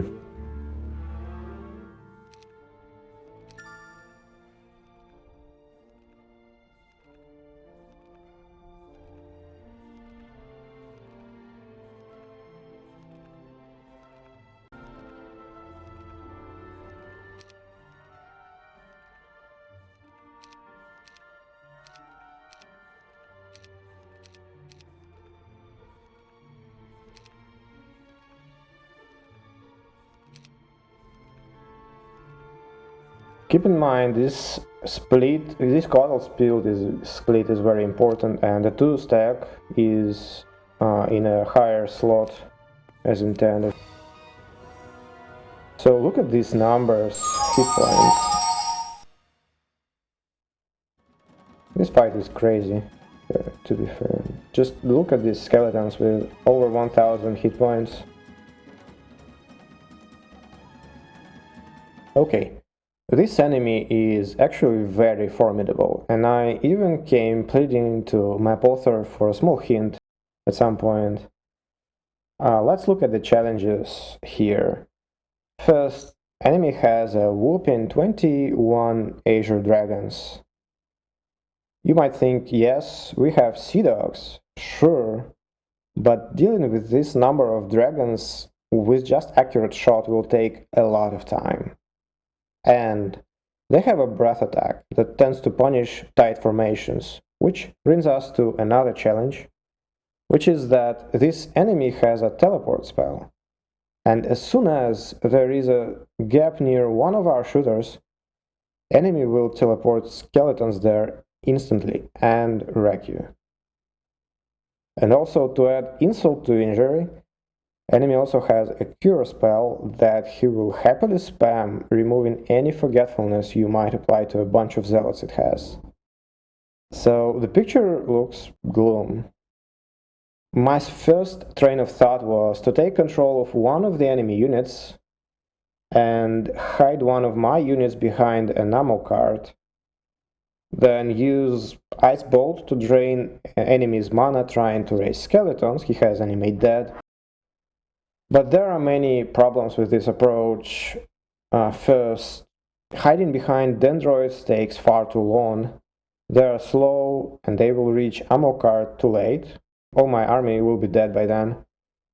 In case it's not obvious why I can't hide behind the tent, instead it's because I must destroy it to hypnotize enemy units, so that their hit points were within hypnotize range. If I were to hide behind a hypnotized zealot stack, so say I shoot at one of them 1 or 2 times to bring them down enough for a hypnotize, in that case enemy ends up spamming healing, apparently trying to heal a hypnotized unit, and ends up removing forgetfulness from all other zealots. AI actually doesn't seem to respect the fact that its mass effect spells don't affect the controlled unit and keeps casting them regardless of that. And lastly, even if AI did not heal, and I tested it, it wouldn't be casting Animate Dead to raise 20 skeletons that I could kill with an Ice Bolt. That's how few we can kill because of the enemy casting protection from water at some point. So I would probably run out of mana long before the enemy does here. So how do we overcome this challenge? Okay, there is one enemy stack that is actually often used in a very overpowered, very smart way, which is honestly dumb of me not to consider, because I actually knew about this tactic. I saw it a few times at least. Well, that's the dendroids. They're also very telling, like their number is low enough and it's within hypnotize range in terms of hit points from the beginning, so we don't have to even shoot at them to hypnotize. First problem, we need to survive all the firepower coming our way in form of dragons and teleporting skeletons. Almost any starting setup results in either dragons killing 2 of our stacks or teleporting skeletons, or both, which dragons killing 2 stacks often will open up one of your shooters to for a skeleton teleport. I found only one way to prevent both of these options. Shooters need to be surrounded to prevent teleport, that's clear. So we put them here, and coatls would have to be placed like you'll see now. So the 2 stack here and the 1 stacks are on the left side like this.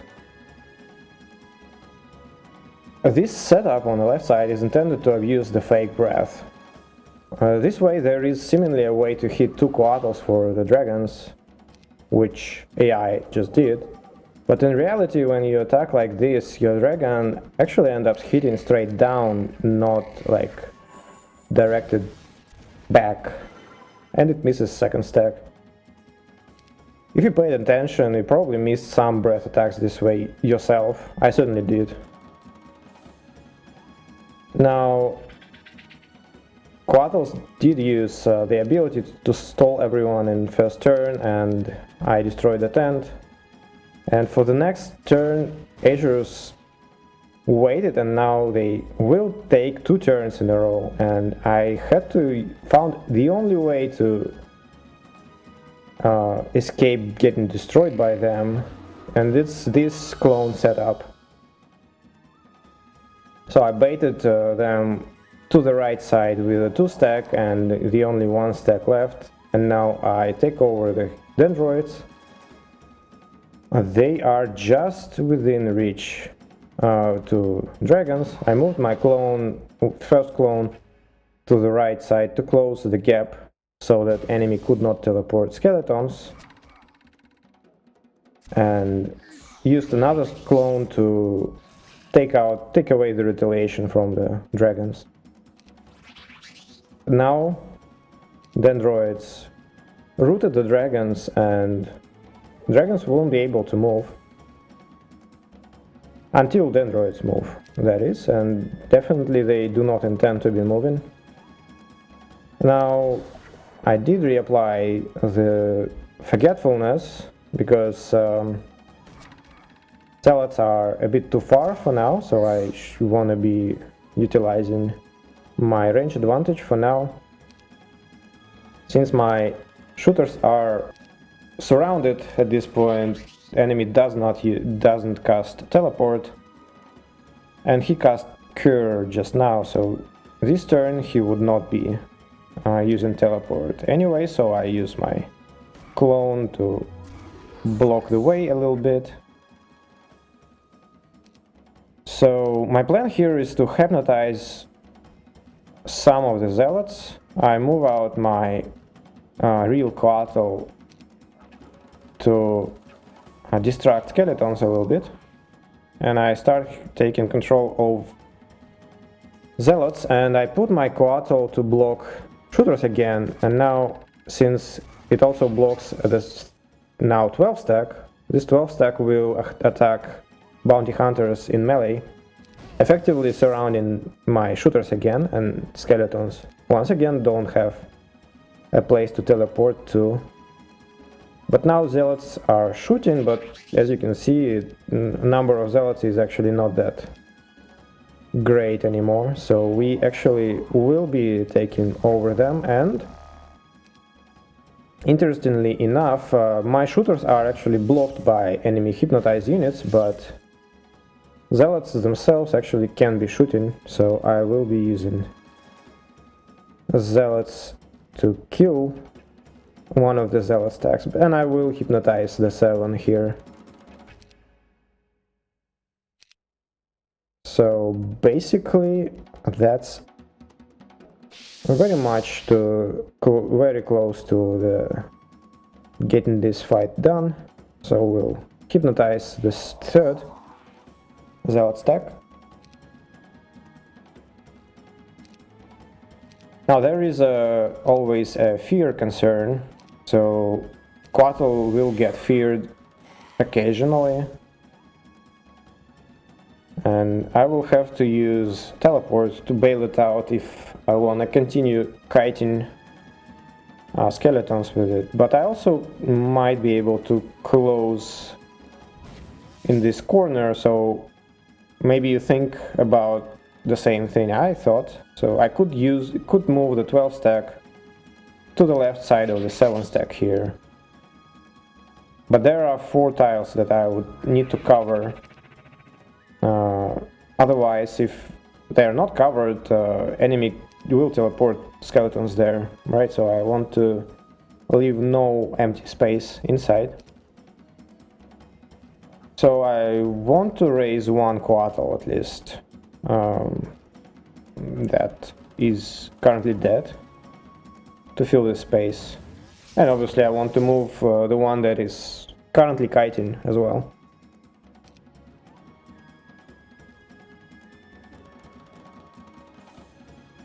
And good, those amazing dendroids, just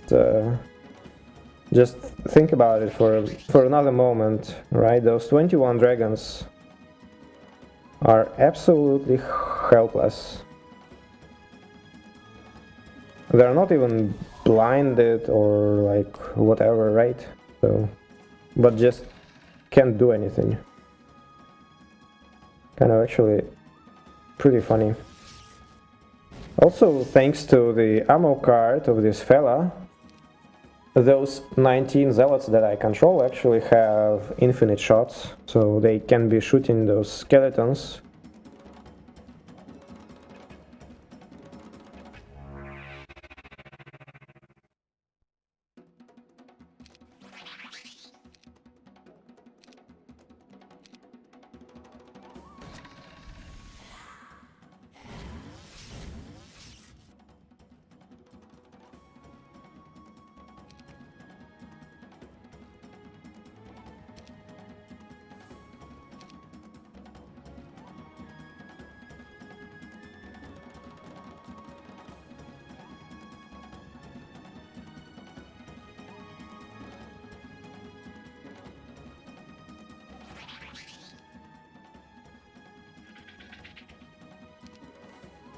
Okay, I expanded a little bit here.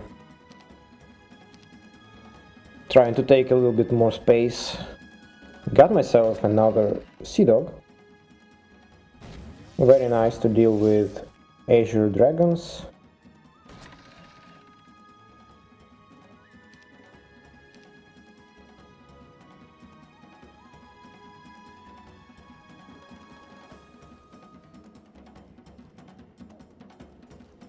You need to save a little bit of mana after this fight, because you would need to cast a couple of spells, like for about 15 mana. And there is another fight that you would want to like have just at least 5, maybe 9 mana. 5 that would be a slow, and maybe like a blast would be nice. And that's still like a pretty tricky fight.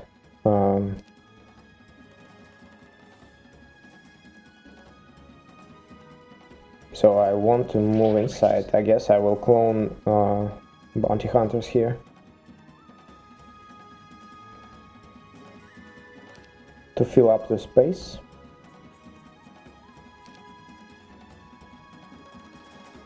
Interesting that he actually cast the cure this time, but I wasn't concerned about him teleporting skeletons during dragon turn anyway. Normally AI teleports unit when it's this unit's turn, so that's why I kind of actually wasn't really concerned about this teleport during turn of the Azures. And actually, to my disappointment, those two zealots now block each other and can't be shooting. It's kind of funny.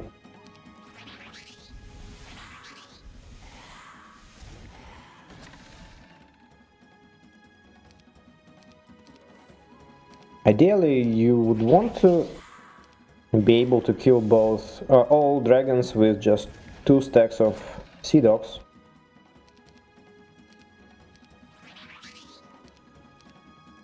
I mean, with like a real stack and 1 clone. Not always happens to be true, so kind of if there is just 1 left, you might be able to kill it with like just normal damage, shooting them with bounty hunters, with enchanters, with zealots.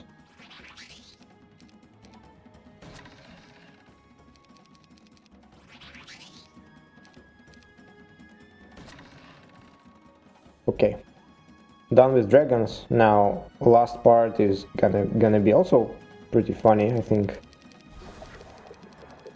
Very okay. I thought it was great that I had a slow, but yeah, I wanna drain his spell points for now to avoid any teleport surprise.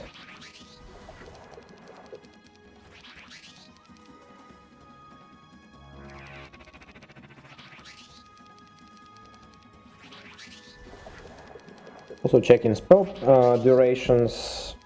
That's pretty nice. As you can see, I have this Ring of Magi, so basically any spell I cast would last entire combat. Okay, now I want to see... Okay, I see a way I could.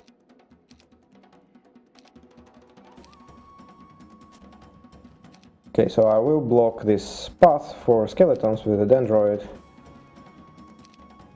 Now skeletons do not reach enchanters when I move zealots away.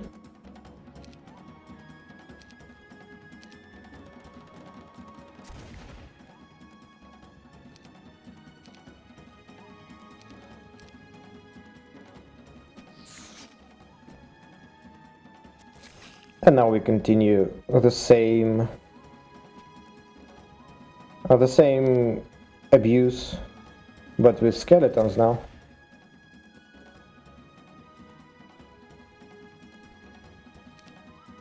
Make sure you do not forget to resurrect Quattles.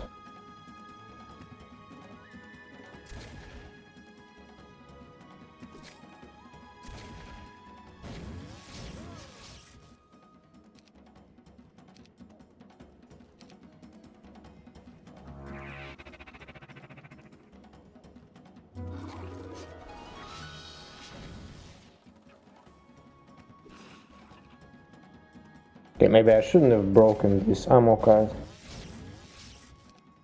I just acted like... well, I don't want to be insulting to Neanderthals. I think I actually acted even less intelligent. But that's what I was thinking about. Neanderthals actually probably would not break this ammo card if they were in my stead. It was like me see thing, me wanna break this thing. Rawr.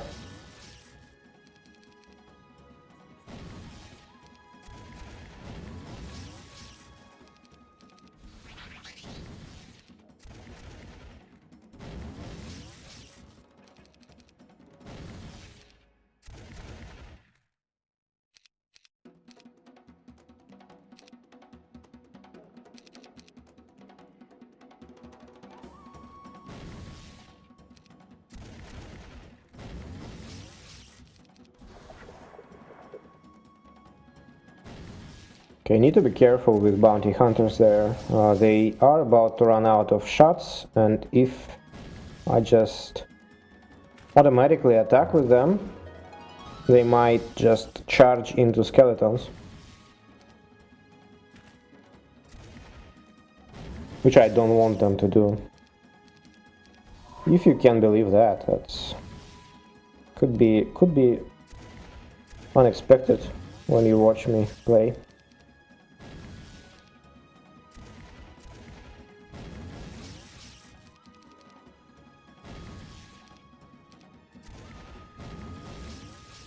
Okay, still this haste had to be a little bit careful, even though I moved them further away, because they still could reach the skeletons. Okay, now deal with these dendroids. I didn't like them anyway, so yeah, kind of heartbreaking moment.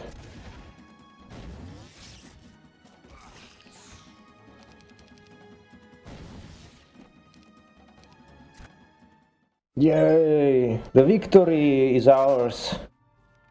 Man, this enemy was pretty tough, and I hope you enjoyed this fight. It was actually pretty cool. So now we have the prayer, and we need to be able to reach the town and scuttle this boat. This fella, Orange Man Bad, is gonna be left alone on this island. Bad for him.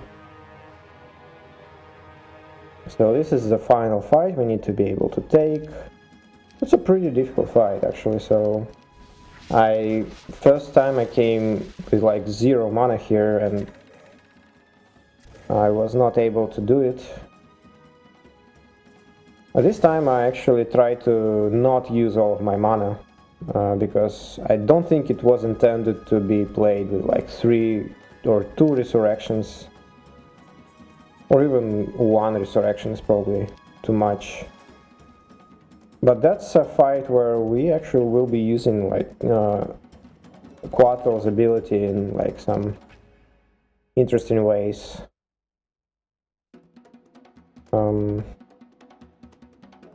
So these worms are actually pretty strong, as you can see, and there are quite many of them as well. So I guess I'm thinking whether I want to be trying with a blast right away. It was maybe like a second or maybe first attempt. I was not sure if I should be trying with just a single spellcast. maybe. Okay. So obviously the challenge here is to still keep my Quattles alive. I used one ability already, and other two were only attacked by once, so that's why I did not use ability on them, and I want to use this two stack to bait at least some of them back. And ideally I want to help this one stack a little bit.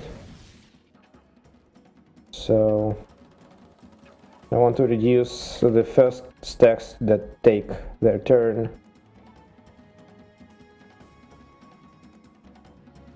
But not kill them. Killing them is definitely not gonna be helpful. I want to hit the 20 stack. Yeah, and thus the 2 stack ended up luring everyone else back. I mean, obviously there were no surface to attack anyone else, so it worked perfectly. Also very nice cure cast here. Yeah, they ate a corpse that did not actually constantly forget about his ability. I was hoping that the 2 stack would actually attract a little bit more than just 1 stack. So we are not yet out of the woods, unfortunately.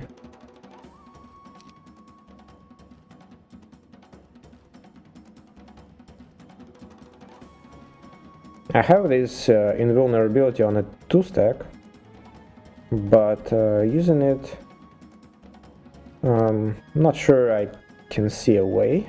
Okay, I checked the damage that worms dealt, it was 32, so for now I'm not concerned about the 6 stack hitting the same Quattle.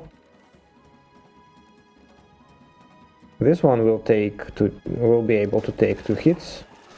That's fine. Okay, that actually was very close. I did not anticipate this much damage. Should have probably killed one of the worms there. It was a mistake. Lucky I wasn't punished for it. So now I just kill these 2 stacks in front and unload, like hit one of those behind. I don't want to be within distance for this fight, for these fellas. So fortunately they do not reach my shooters. So I will have 2 full turns with my shooters to kind of clean this up, and I should be more than enough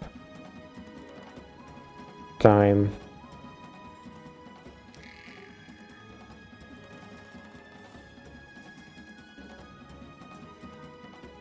So I guess just move them down, all 3 once,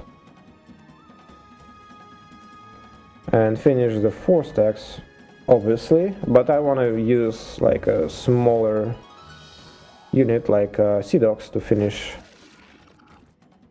I got lucky with fortune there, but I'm pretty sure that I was killing both of them regardless without luck. And we ended with 51 mana. I think I did not cast Water Walk yet, so that's 43 mana. And we retake this beautiful town and the turn with Quattle for maximum movement points and also for maximum mana. This message actually told us that we were expected to retake this town this very day and actually end the turn there, so another hint of many.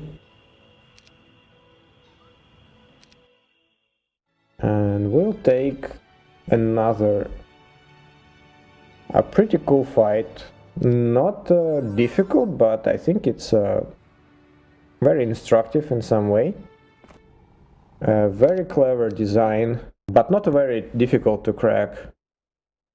Basically, in this fight, as you can see, there are like almost 750 gold dragons, and they take first turn, so that looks not very great, I guess. But first goal is to survive turn 1, and that's not too difficult to do with like one of our shooters.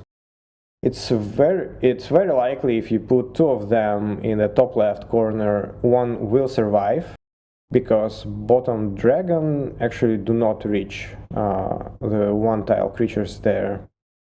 The problem is that we want to hide our units within this obstacle in the center, but there are 4 tiles in terms of space, not 3 how it might seem actually.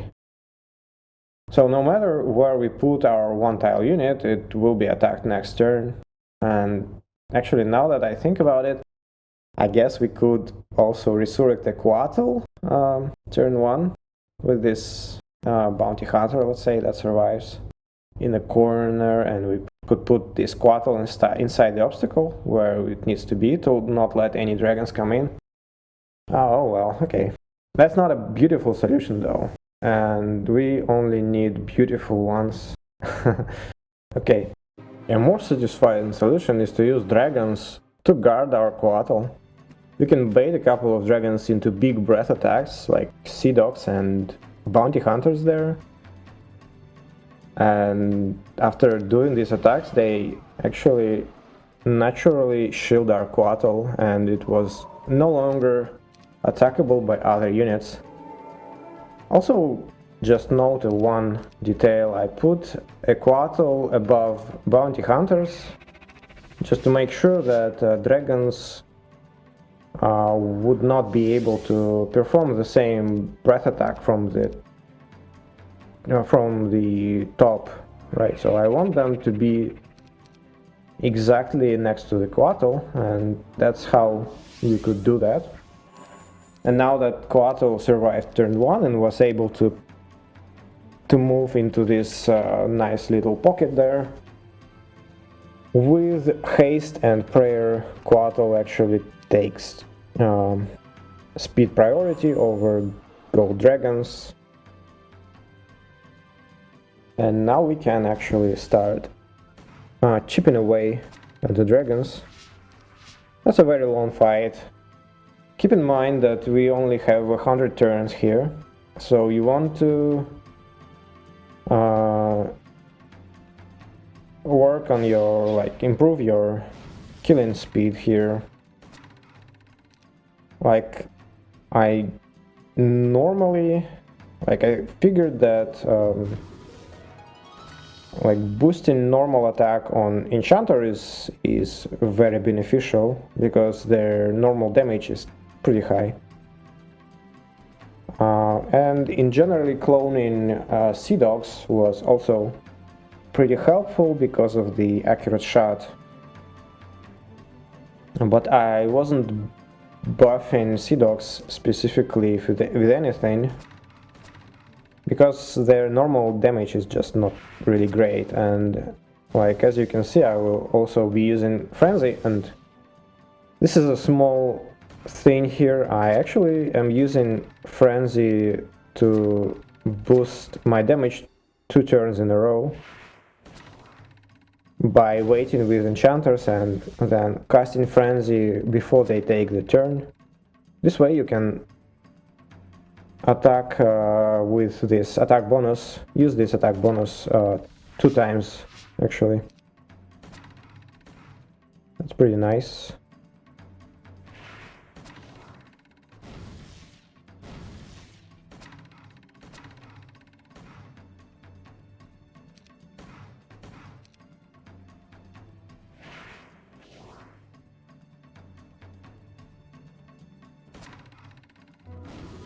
Good juicy hit with luck and frenzy. Okay, just also make sure that you do not rush outside with your sea dogs when they run out of shots.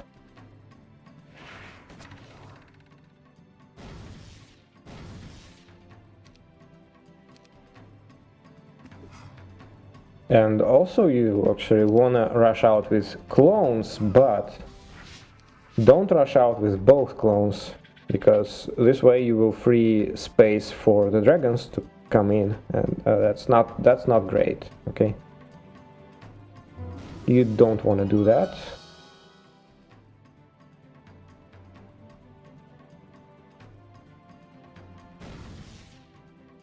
Also, you don't want to be killing all gold dragons, because you want to leave at least a couple of stacks alive. Like at least a couple of 1 or maybe 2 stacks at most. Because you still need to raise everyone here, resurrect. And, well, you can only do that if you can actually take damage from remaining units without taking any losses and also without killing them.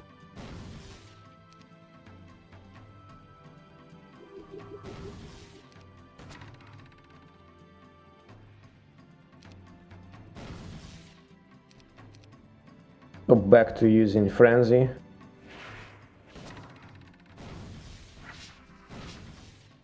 Now that I have 2 enchanters, I can actually use Frenzy on both of them. To constantly have them both shoot with Frenzy. That's pretty cool.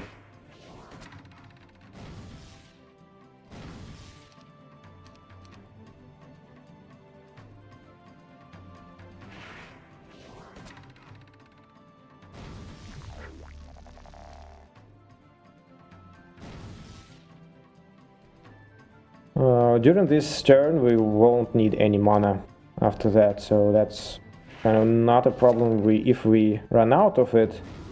But also keep in mind that you actually need to plan this your mana spending for this fight, because if you overdo on Frenzy a little bit, you might be unable to resurrect everything, right, in the end. And actually, I almost overdid there.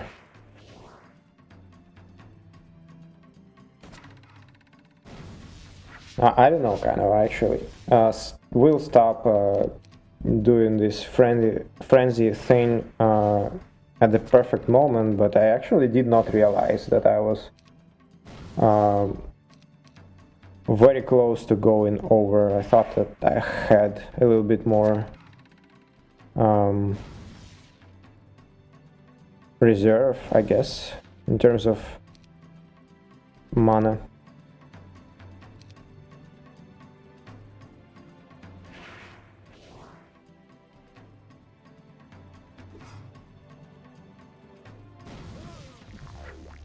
Okay, basically I get the idea. I think I will skip ahead a little bit.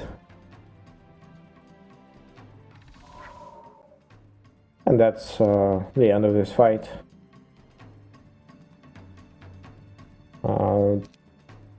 Okay, I didn't leave many dragons alive.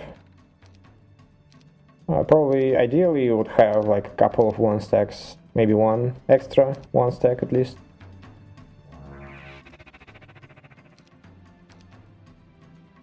Again, don't want to move out both clones.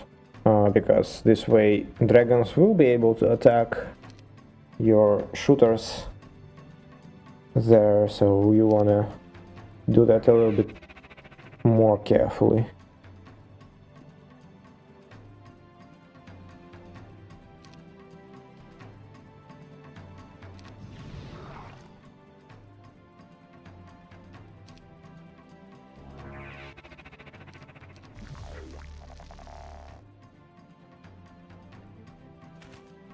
Okay, maybe I should have moved them next to a coatl. Maybe it would have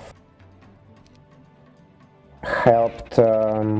Maybe it would have prompted dragons to attack Coatl instead, while blocking the bounty hunters. It could have been an idea to use.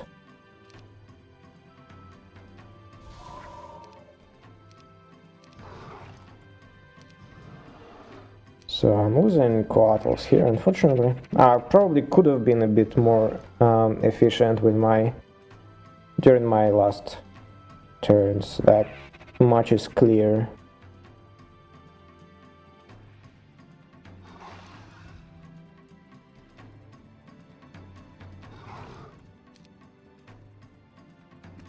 There we go. Got him. Now, last piece of the puzzle before we go on to the dungeon. We need to get one Minotaur here for the diplomacy check against Minotaurs in the bottom of the screen here. With this Minotaur, they will join us.